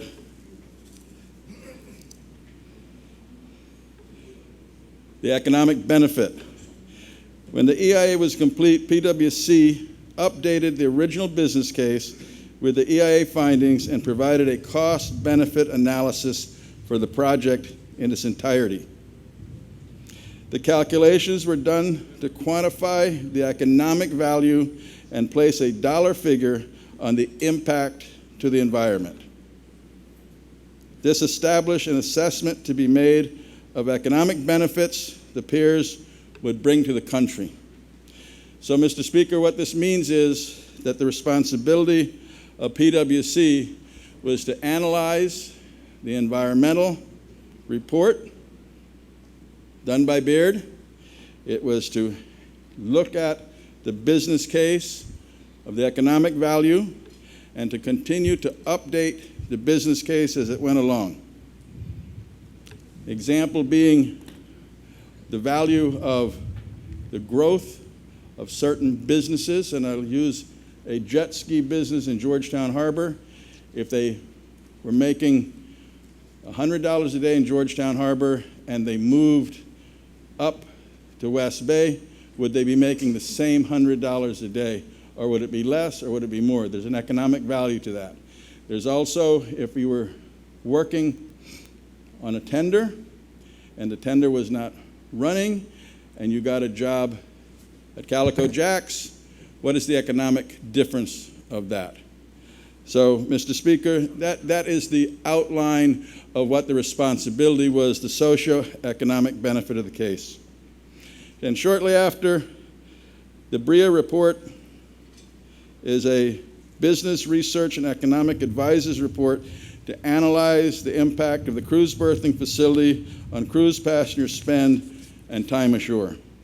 That report provided an independent analysis of passenger volumes its spending patterns in Caribbean destinations, including Cayman.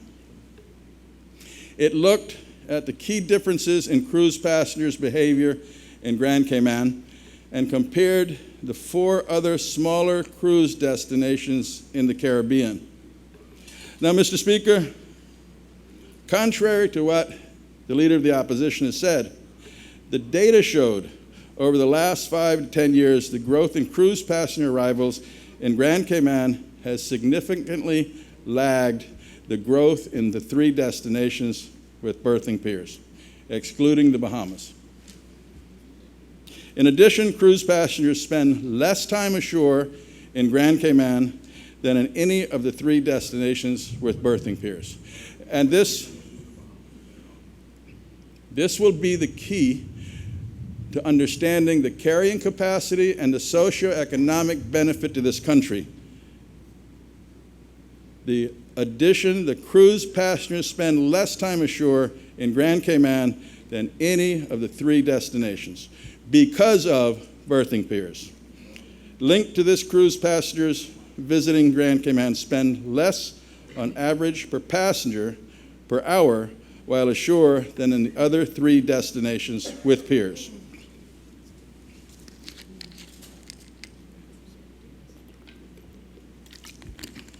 On this basis, BRIA concluded that it is reasonable to assume that following the development of the cruise berthing facility, cruise passengers will be able to spend more time ashore since the need to tender will be eliminated. Mr. Speaker,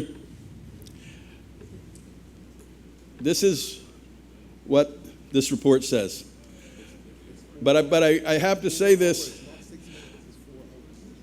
I paid attention to what the Leader of the Opposition said, and the fact that his statement is that you can use a tender operation to get people ashore as quickly as you can get ashore when you're next to a cruise berthing facility, which is a dock. I can't understand how when you're on a ship and you open the door and you walk off, that takes no more than 3 minutes.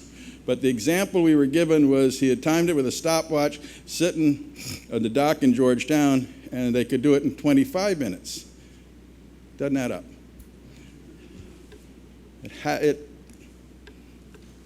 I submit to you that if you're on the ship and you're next to the dock and you step off of that ship onto the dock, that takes less time than stepping off the ship on a tender, steaming ashore in the tender, and getting off.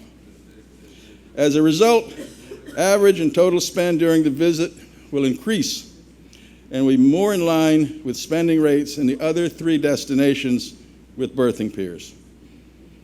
The BRIA report used figures, and this from 2014, which allowed comparisons to be made using the most current data and information. And I make note that this report was done in 2014, and I take note that the timing that you were talking about was after that. So I don't know how that changed so much. In September 2015, PwC delivered their economic assessment of the project to government. This was presented as an addendum to the OBC and included a supplementary report on their PwC assessment of the BRIA report. In the final analysis, Mr. Speaker, having examined and analyzed all of the data, including the EIA, PwC came to the conclusion that the estimated economic benefits of the cruise berthing facility exceeded the environmental costs associated with the project. They said the estimated economic benefits now exceed the costs associated with the damage to the reef under the low and high environmental scenarios. Further, the scenarios for increased spend per passenger with the cruise berthing facility are taken into account. The net benefits increase substantially. To put this into dollars and cents, Mr. Speaker, the additional growth in the passenger arrival and longer time ashore went into a positive range of between $398 million and $1.7 billion over the term. The cruise berthing facility is the biggest infrastructure project any government has attempted to undertake. And I believe, Mr. Speaker, I understand opposition. I understand a little bit about politics, not a lot, but I believe that they are gaining comfort seeing that the government approached this by finding the best consultants who had done this before to give information of how we should make a decision of whether this should go forward, whether this was something good, or whether it's something that shouldn't.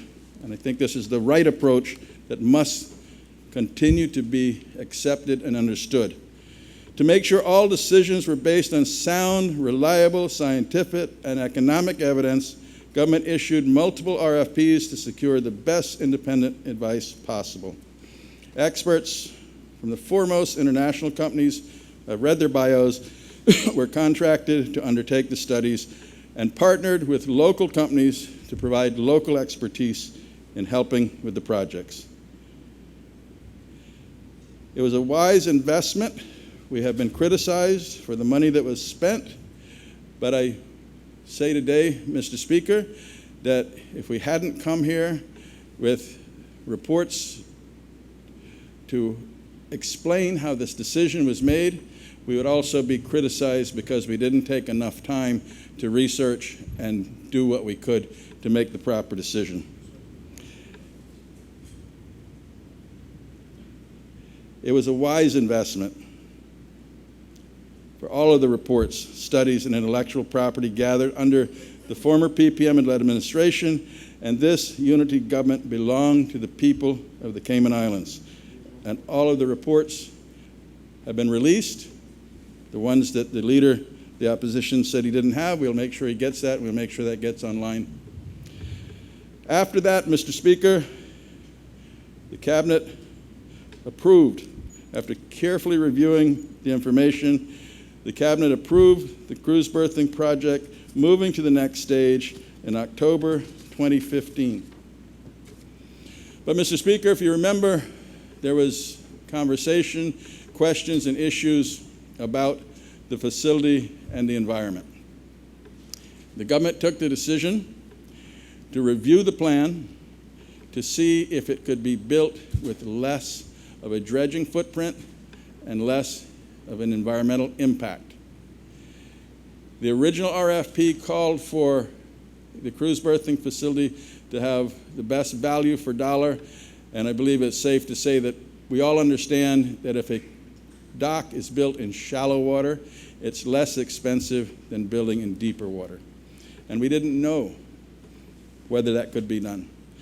So Royal Hesconic, DHV, were appointed by Central Tenders Committee to undertake the civil engineering design work to see if it could be moved to have a smaller dredge pocket and less environmental impact.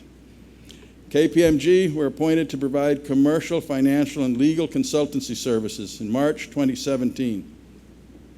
And pre-qualification stage commenced in May 2017, inviting interested parties to demonstrate their ability to design, build, finance, and maintain the facility.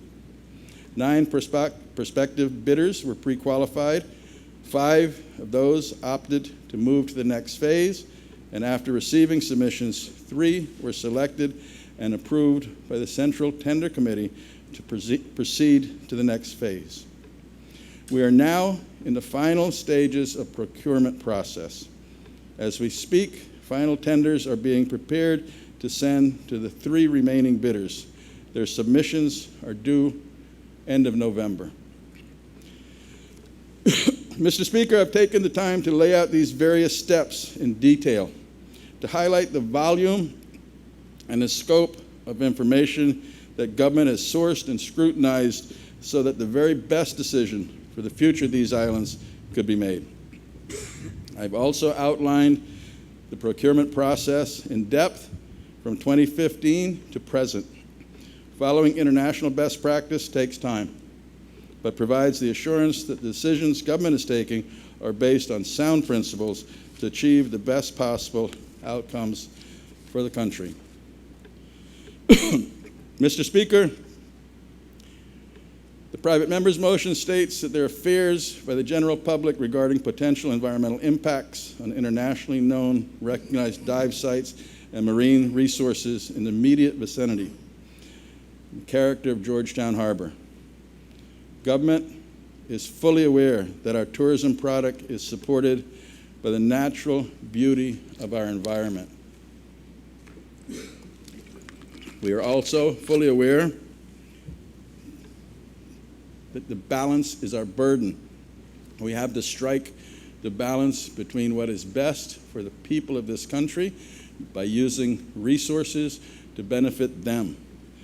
The Beard non-technical specially states the project will not result in impact to 7 Mile Beach.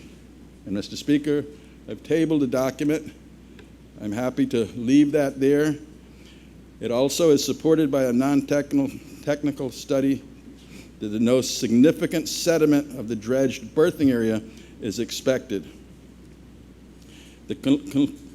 This conclusion is based on analysis of historical beach survey data and numerical modeling of coastal processes, and is consistent with the results of a previous study. The Environmental Assessment Board also reviewed the non-technical summary and provided their assessment findings to 7 Mile Beach.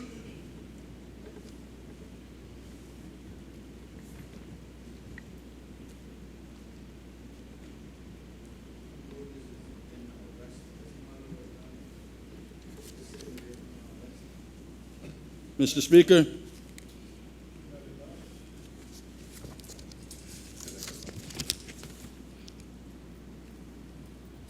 I would just like to read a short bit from this, but I will also table one, and Mr. Speaker.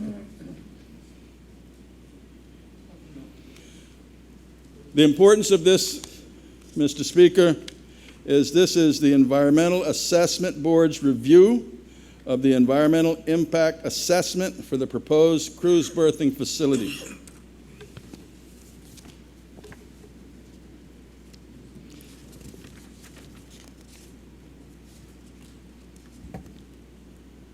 On page 17, it says, we note the conclusions that no large-scale changes to the prevailing sediment transport patterns will arise as a result of the project. The EAB is satisfied that the results of the sediment transport modeling confirm verify previously understood mechanisms for sediment transport regimens between Georgetown and 7 Mile Beach. Mr. Speaker, on the back page with the signatures, it says the order of magnitude economic values have been estimated for the loss of environmental goods and services derived from coral reef habitats within Georgetown Harbor, which will be directly and indirectly impacted by the project. The outlined adversely. The outlined business case now needs to be updated to take into account these monetized impacts outlined in the ES. The government will need to utilize this updated business case together with a full consideration of the remaining significant adverse impacts for which no monetary value has been derived, in order to arrive at an informed decision regarding whether to proceed with this project. Now, Mr. Speaker, the reason I wanted to table this is because this is part of the outlined business case. The overarching responsibility of PricewaterhouseCoopers was to gather this type of information and to not only do it through Beard, but to do it through the Environmental Assessment Board, take that information and then put a socioeconomic number on it. To put, as it said here, the value of what the environment was going to be, to subtract that to the economic benefit that the country is going to get, and see if that was going to give you more or less. This was part of the outline business case, which came back and concluded the numbers I've repeated, $400 million to $1.7 billion. Mr. Speaker, this is our Environmental Assessment Board, and I'm happy that they have been involved in this process.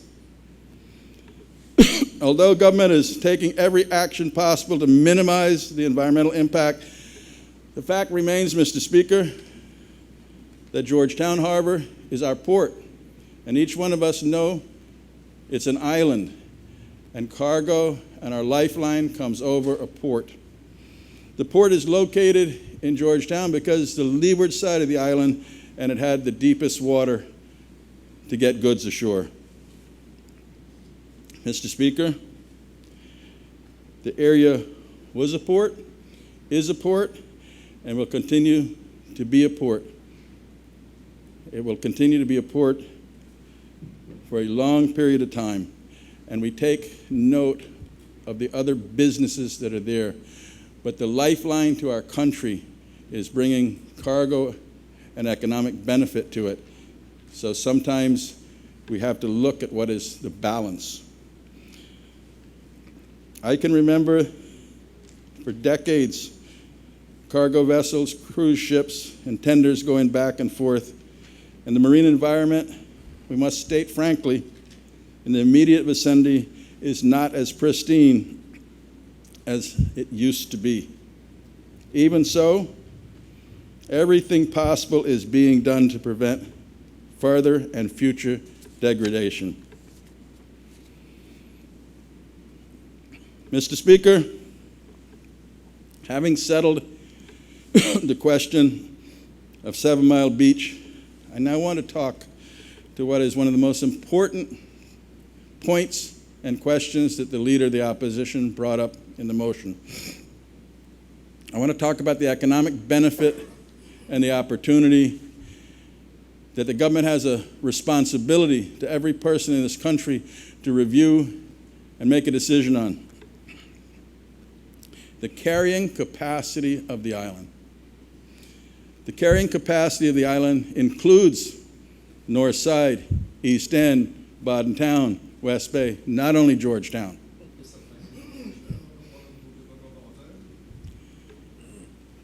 The glass is half full, not half empty.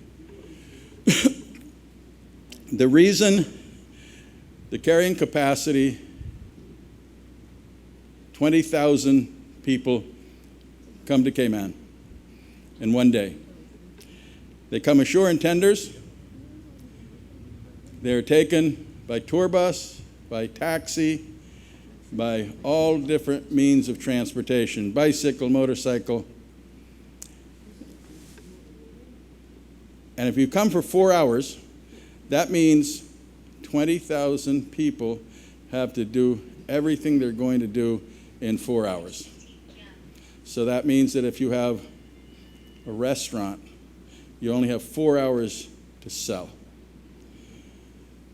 If you have a cruise berthing facility, you're next to the dock, and the average time that the guest is going to spend, by statistics, is 8 hours.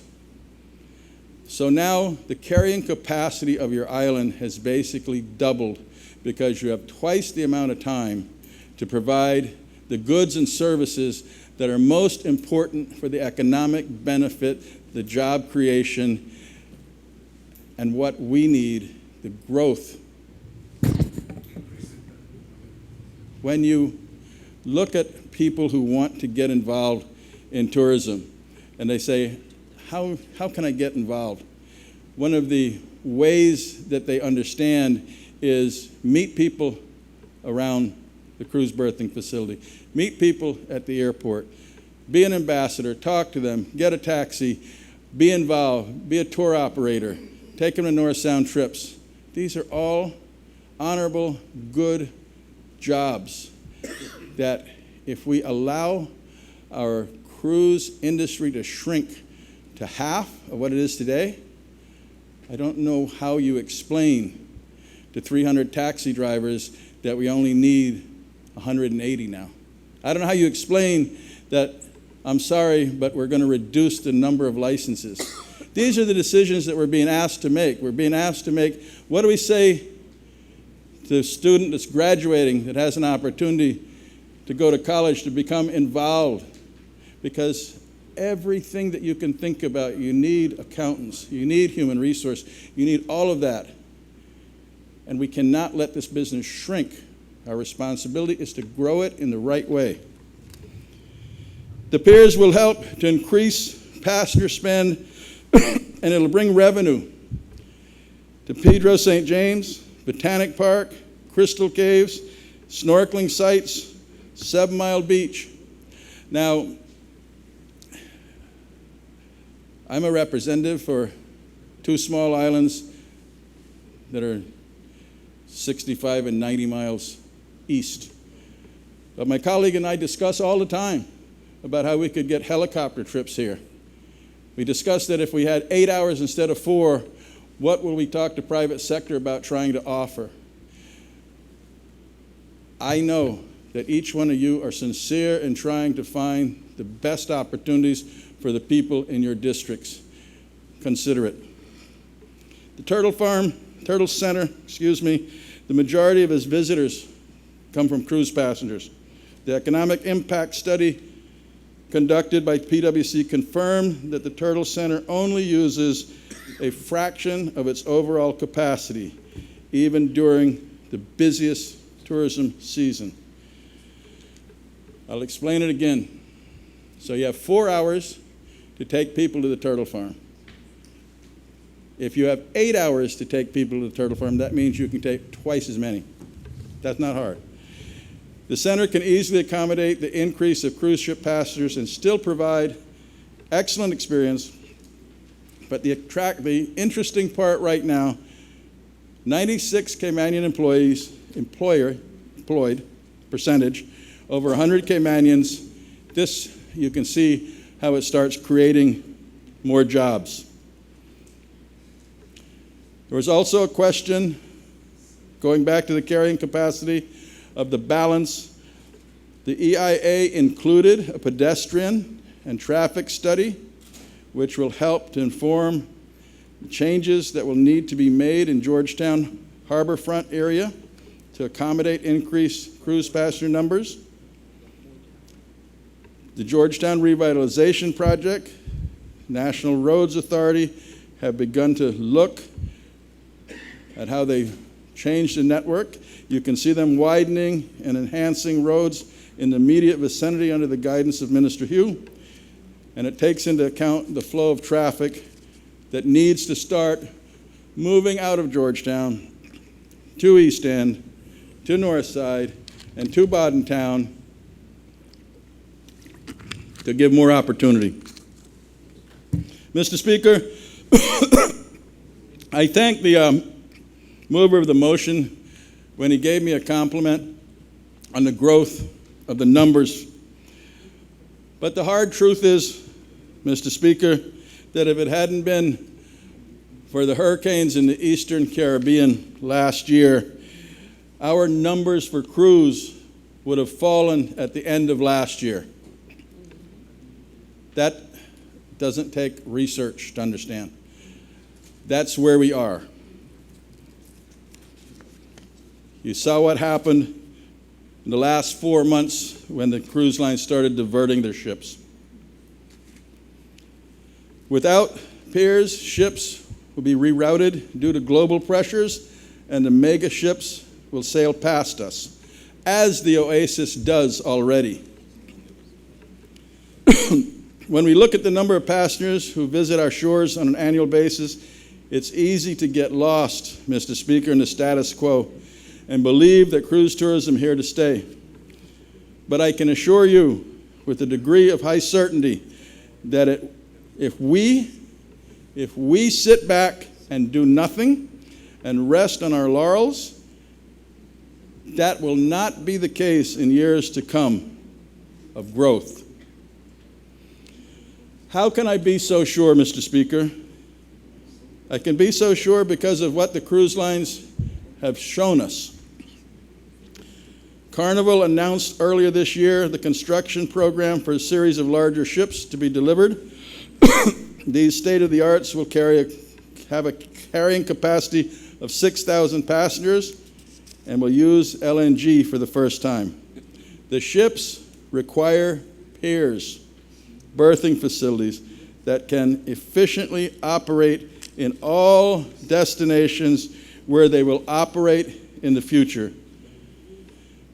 The key for a smooth operation of large ships in transit ports is the ability of piers berthing facilities. The itinerary planning executives at our various cruise brands that will operate those ships in the future, and no deployment decision for those ships have yet been announced, will consider the availability of piers berthing facility as the key element in considering a port destination, and are unlikely to consider tender ports for such class vessels. The Senior Vice President, Global Carnival Cruise Line, Mr. Giora Israel. The President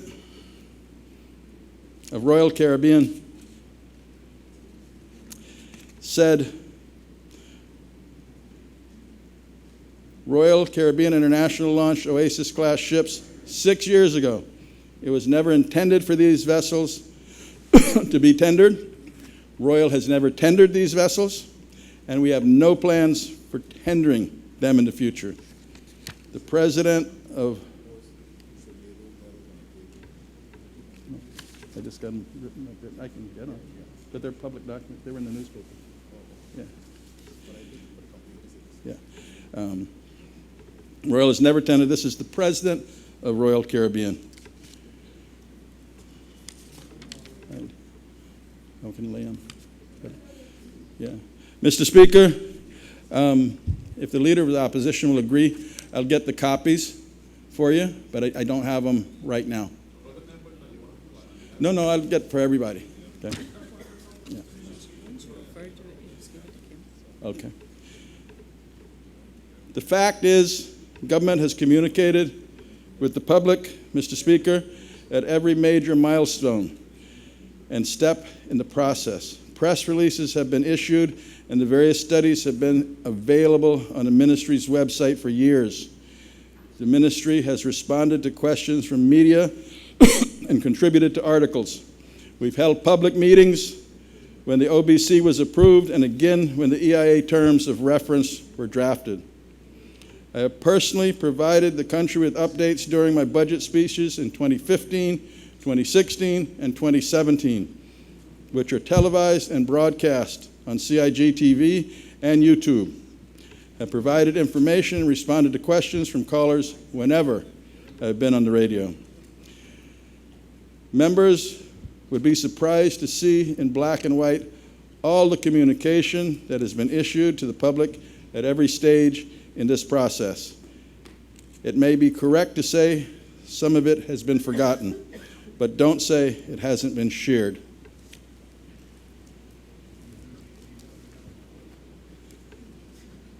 Mr. Speaker, getting late.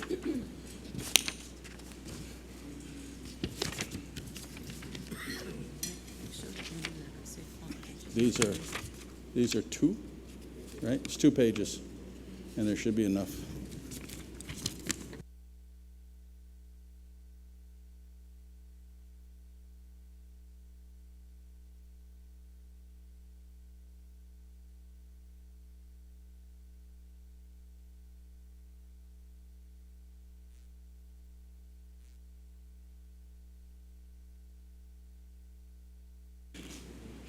Mr. Speaker, just for the record, April 2013, development of strategic outline business case, press release. October 2013, outline business case, completed, sent to Cabinet. October to December 2013, terms of reference for EIA being developed. November 5th, public meeting held at Mary Miller Hall.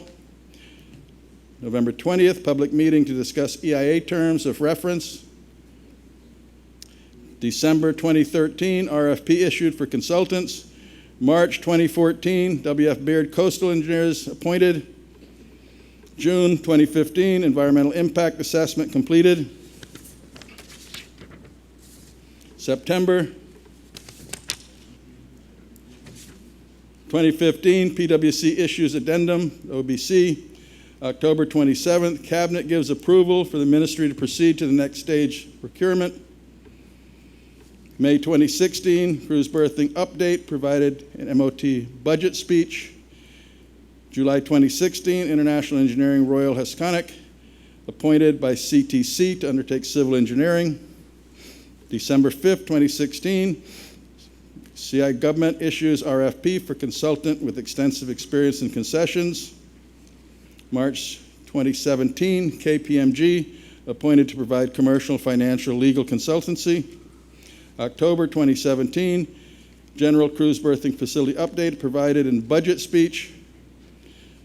February 5th, 2018, Cayman Island Government held Industry Day with pre-qualified applicants.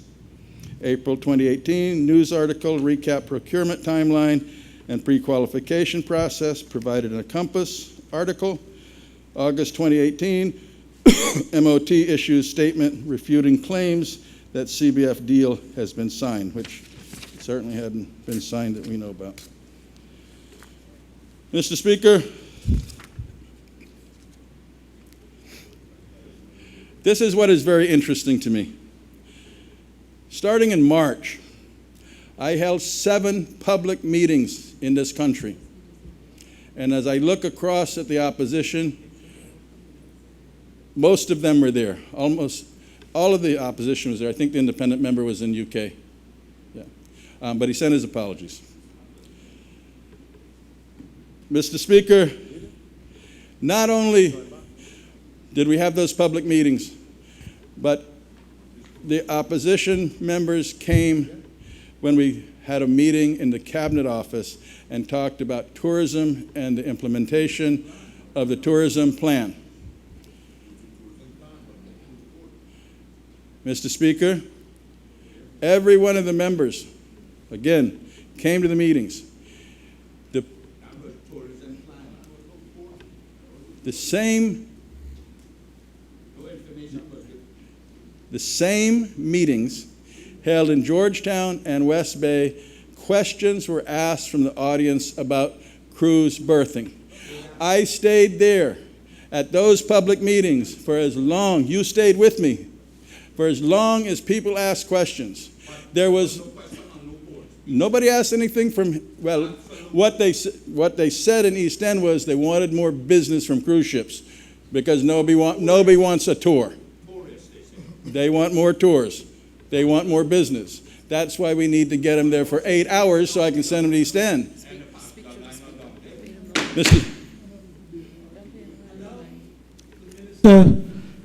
To debate.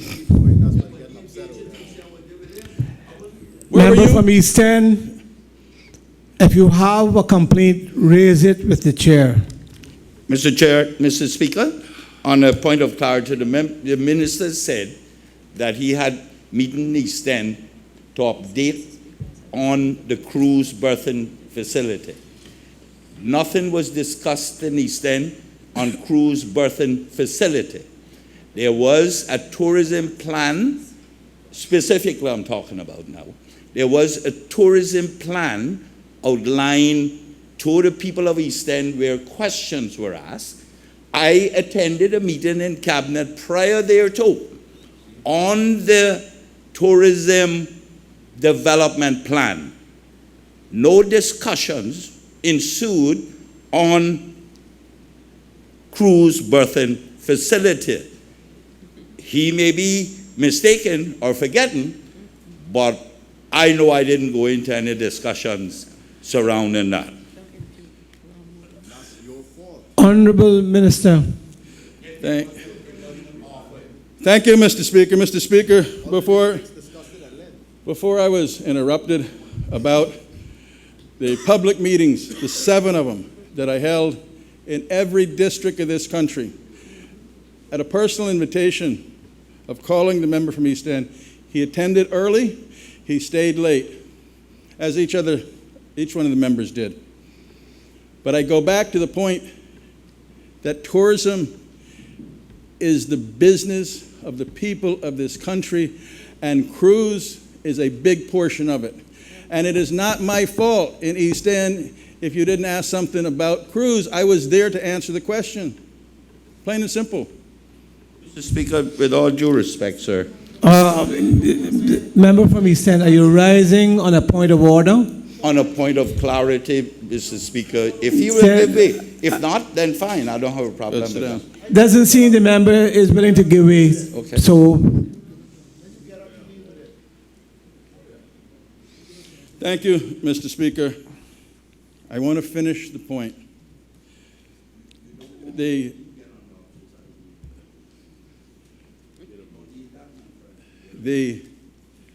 questions that were brought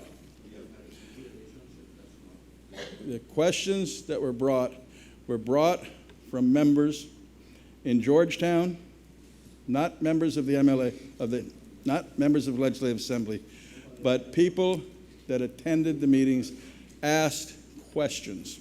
That's the point. That's all I'm saying, that people came.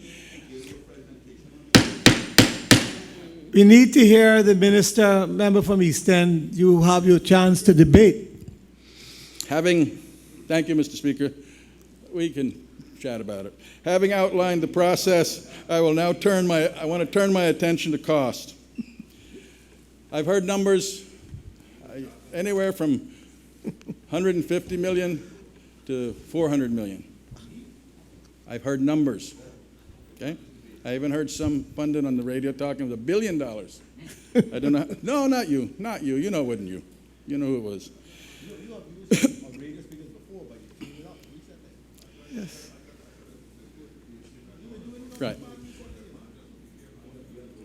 Right. Well, the PAC was a statement there, and if my records are correct, it was 156 CI dollars, 180 million US. Is that correct? Very close, though. Very close. With that said, due to the fact that the government agreed to move the piers into deeper water, to minimize dredging and reduce the environmental impact, we anticipate an upward adjustment for lengthening the piers into deeper water. The cost of expanding the cargo port is estimated, let me explain. Estimated between $35 and $40 million. Mr. Speaker, that comes up to the $200 million that I've heard talked, and I say that tonight, that when you add the number that has been given to us by the people who were hired to do the engineering work and the estimate for cargo, it is around $200 million is what we have been told. Mr. Speaker, I have no reason to disbelieve the estimates of experienced international experts who were engaged following a vigorous RFP to provide this country with the very best independent advice possible. Their estimated costs for constructing the piers have been accepted because we have no reason to doubt their evaluation. Their estimated costs for constructing the piers have been accepted because we have no reason to doubt their evaluation. Mr. Speaker, it's easy to understand why certain sectors are engaged in a reckless campaign to instill fear in the public about government borrowing to pay for the piers. But the facts tell an entirely different story. The truth, however, inconvenient, remains that the government will not be borrowing to pay for the cruise berthing facility. And Mr. Speaker, when we first started talking about this, it was very clear. The directive was we couldn't borrow for the cruise berthing facility, we couldn't borrow for the airport. I think it's safe to say that the airport will finish the end of this year. It'll be owned by the people of this country. It will have no debt service on it. And if we could do that with the cruise berthing facility, it would be a consideration, but it's not. My ministry, through the procurement committee, is seeking to have the construction of the piers financed using the design, build, finance, maintain model. The design, build, finance model is a type of public-private partnership agreement that is typically used to fund large-scale infrastructure projects such as this. Mr. Speaker, I think we can look through the region and see quite a few projects that have been done under the same formula. It'll not only fund the construction of the piers and expand the cargo port, but will ensure the berthing facility is owned by the people of the Cayman Islands and managed by the Port Authority to protect the Caymanian jobs, that high 90 percentile of Caymanians that work at the Port Authority, one of the most important points for the government in going forward. No contracts have been signed for construction of the piers, Mr. Speaker. This is because we are still in procurement process. Final bids are due back, as I've said before, end of November. When those are returned, Mr. Speaker, we will be much better informed to say what the bids are for building the cruise berthing facility and the cargo upgrade, because we will have a number that somebody has put together with a design and a finance model. I don't know why I continue to read and hear and get calls about what is it going to cost. We tell exactly what we know of what the cost should be. Now we will wait and see what the three bidders come back with as cost or value for money. Mr. Speaker, there's also a question about what will the final design be. I wish I could tell you exactly what the final design would be, but what I can say to you is that they will be in deeper water, and it'll be consistent with the original diagram of how it was laid out that was approved at the Star Center when they looked at it by the captains.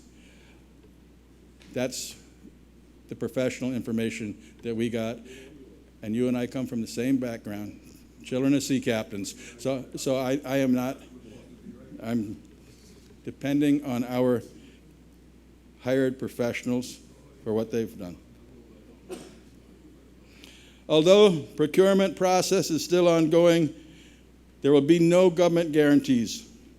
There will be no loans, bonds, overdraft, IOUs, or any kind of financial borrowing by government to pay for the piers. Of all the previous iterations for financing the piers, this is by far what we believe to be the most advantageous for our islands.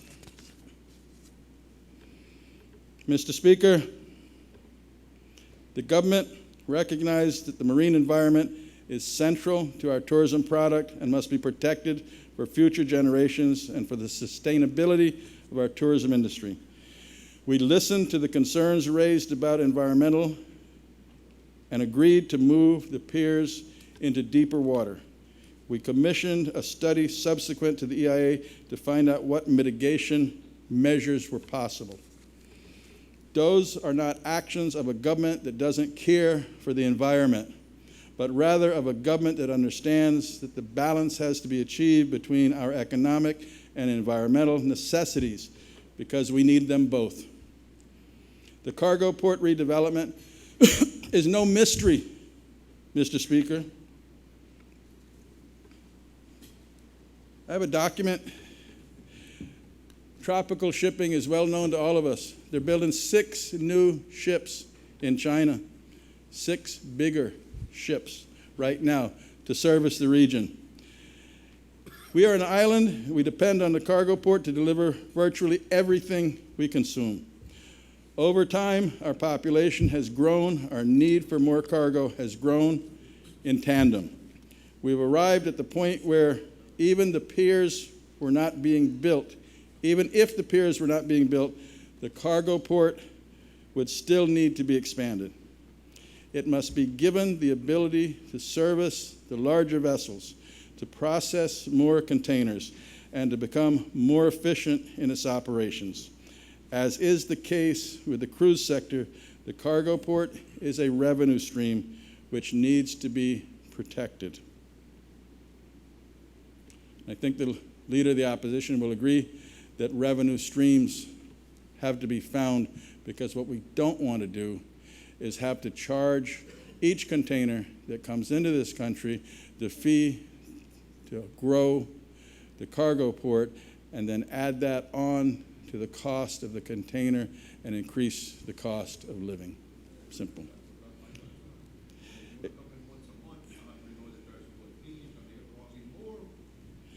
Mr. Speaker, we get 6 ships a week here.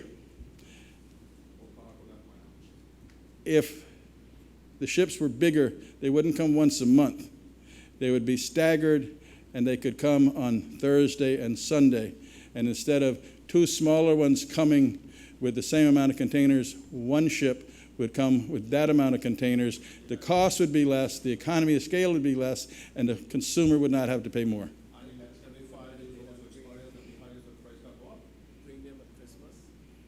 Yeah. Expanding the port at the same time the piers are being constructed is prudent, Mr. Speaker. It's the most affordable way to expand at one time. It'll provide us with a bigger, better, more modern facility paid for from the revenue stream of the cruise berthing facility. Mr. Speaker, I've taken a great deal of time to try to work through some of the issues in a very methodical way. I hope that the opposition and the independent have seen the way we have approached this to get the maximum amount of information, to gather it, to make the most informed decision we possibly could for this country. The obligation that this government has, if you look at the global events, you have Brexit. You have beneficial ownership. We have people in finance across the aisle. We took a decision as a government that we had to look for growth. One of the areas that we look for growth is in the tourism market. We have been successful because this government voted money and direction to look at growing our tourism industry.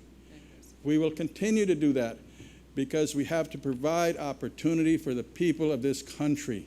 That's our mandate. Now, Mr. Speaker,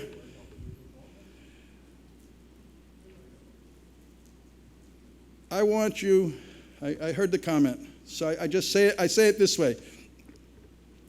I want you again, I don't know where you went on that port, but you from Central, you go down to that port and you tell me you don't see a lot of Caymanians. I will tell you this. Yeah, okay, good, thank you. All right. So, the law is. So, Mr. Speaker, the Taxi driver. You can't get a taxi license if you are not Caymanian. Mr. Speaker, the way we go forward is we look at the pillar for tourism that we sit on for this country. And we make a decision and we say, if we do not grow cruise, if we do not balance cruise, if we do not understand how cruisers come back and stay, as overnight visitors. If we don't take advantage of 1,700,000 people coming here to explain to them that it's a great place and we want them back, we miss an opportunity. But this government will not take the decision that seems to be the consensus across the aisle that we're going to give up on cruise. We're going to let the cruise business shrink. We're going to cut it by 40%. We're going to forget about those jobs, and we're going to explain. I don't know how you're going to explain that, because I don't plan to explain it. I plan to grow this business to give opportunity. But it's not, thank you. This is what I'm trying to explain to you. It will not continue to grow. The reason it will not continue to grow is because of what the cruise lines are doing. The cruise lines are building bigger ships that take, I'm going to explain it to them. They're building bigger ships that take 5,000 to 6,000 passengers. They are not tendering those vessels. The fact is that the Oasis class vessel, Harmony or whichever one it is, passes here, doesn't stop, and they commit that if we have cruise berthing, they will stop. Now, the other thing that has maybe you have missed that Cuba has opened. But Cuba is a destination that the cruise lines want to go in. Cuba is a destination that they're spending money in. Cuba is a destination that when you leave Falmouth or Montego Bay, you can cruise there and you can get there in a reasonable amount of time, that the sweet spot that they're looking for is matched by the south coast of Cuba. Cienfuegos and Santiago offer them the same thing they get for the cruising time to Cayman. All of these things were brought to our attention. The chairmen of these companies have sat and talked and explained, we don't want to go anyplace else but Cayman, but we can't come here because we have got to understand where we are going to put these ships. So if you look, you can do all the reading you want, and you will find that they are investing in other countries. They are building their own facilities. They are part of their overall plan. And our opportunity, the referendum issue that you talk so strongly about, you have a certain period of time to commit and say, we want, when your ships come off the way and they steam to the Caribbean, we want them to call in Cayman. But as they make the decision of where those ships are going to go 3.5 and 4 years from now, they're looking for the cruise berthing facilities that they own, they're looking for the ones that are on the route, and they're looking for the ones that they can put in their itinerary that they know they're going to deliver the satisfaction to their guests. That's it. That is where we are with this, and that is why we have made the decision to move forward with the cruise berthing facility. The idea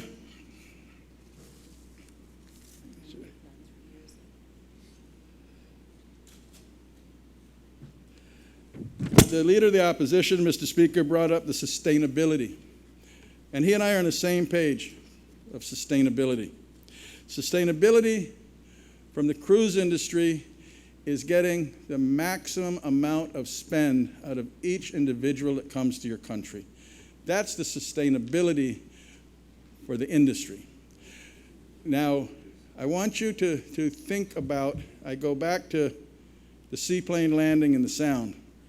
And if we had said, we don't need to build an airport because that tender is bringing them back and forth, where would we be? Understand that when this ship is at anchor, what we want to happen with this is for the people to get ashore to spend money in Georgetown, but we want them to go to East End, we want them to go to Northside, we want them to go to Bodentown, and they need to be at the dock longer. Simple fact. So when they come ashore, right, I don't know how we can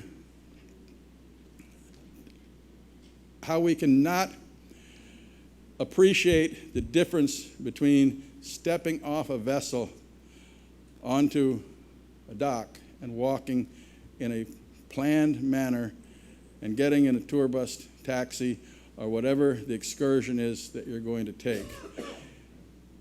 And that transit time that used to be from anchor to port that cost you $6 no longer costs you $6.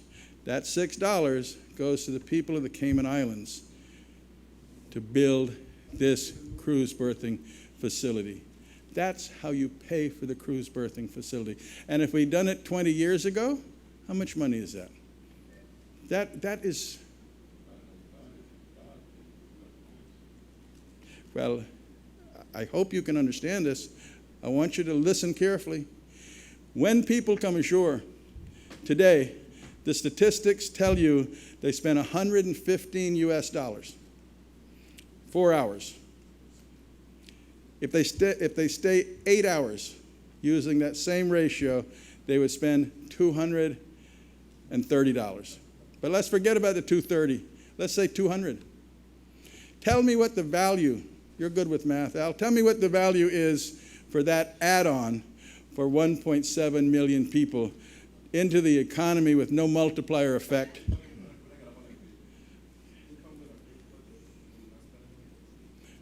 That's absolutely. Look at the spending in other ports. That's not the case. So I go back to the sustainability of the model. You will admit that there are some ships that passengers spend less and passengers spend more. What we want are the ships that passengers spend more to come ashore. And that's what the cruise lines want to bring here, because those are the larger, higher priced vessels that they say they're going to berth. The other thing about sustainability, you talked about what they do on board the vessel. One of the programs that we have, that we work with the people who depend on this for a living, is to look at the IT expertise and their own websites, that when people on board the vessel want to take land cruises, want to get taxis, want to go to Northside, they can go online and find our operators that are online that they can book. The convert cruise to guests, we recognize that, and I think the mere fact that our hotels are doing extremely well should give you comfort that we're converting some of those cruisers to visitors. Mr. Speaker,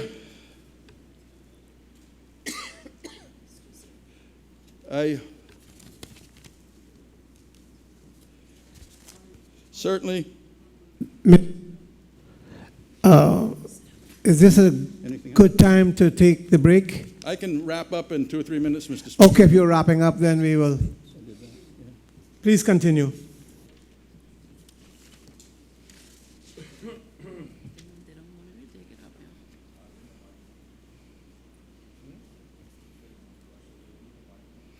Mr. Speaker, I want to end tonight by talking about the life cycle of a business, the life cycle of an industry, and the life cycle of a country. I believe that this country, the glass is half full. We just continue to get better. We have so much opportunity ahead of us that we have to capitalize on it, and we have to know how to get it. We cannot sit here and be scared of doing things and building infrastructure that people demand that we are the ones that are supposed to do that, to create opportunity. That is not what we were elected for, Mr. Speaker. We were elected to put infrastructure in place, to see a bright, shining light, and to give opportunity. Mr. Speaker, we have taken our time tonight, and we've talked about the way we have come to this decision. I remember when I was much younger, when they were building the dock in Georgetown, McAlpine was doing it, and there was nothing that wasn't said about the representative and the member. At that time, they were principal secretaries or permanent secretaries, about how bad things were and what they were doing, and the dock was too big and they'd never ever be able to use it, and it was a waste of money. Somehow, history repeats itself, Mr. Speaker. I think we've gone through and talked about the financial modeling of it, how the guarantee of cruise passengers coming over the dock, the payment, and when they actually put in for the visits of the vessels, for us to be able to spread the visitation out longer than the 5-month period and benefit people throughout the year. And we call it flattening the season. Mr. Speaker, I'm sure that I've forgotten a few things, but if I have a speaker that comes after me, I'm sure he'll be able to pick that up. Thank you very much for the time. I hope I've shed some light on our program and what we think is our responsibility to the people of this country to give them opportunity and potential for growth.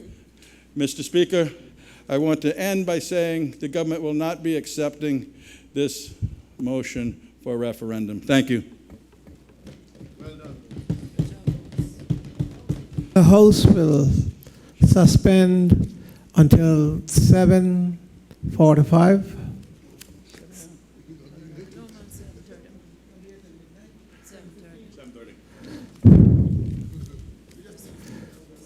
Compromise 7:30. The House will suspend until 7:30.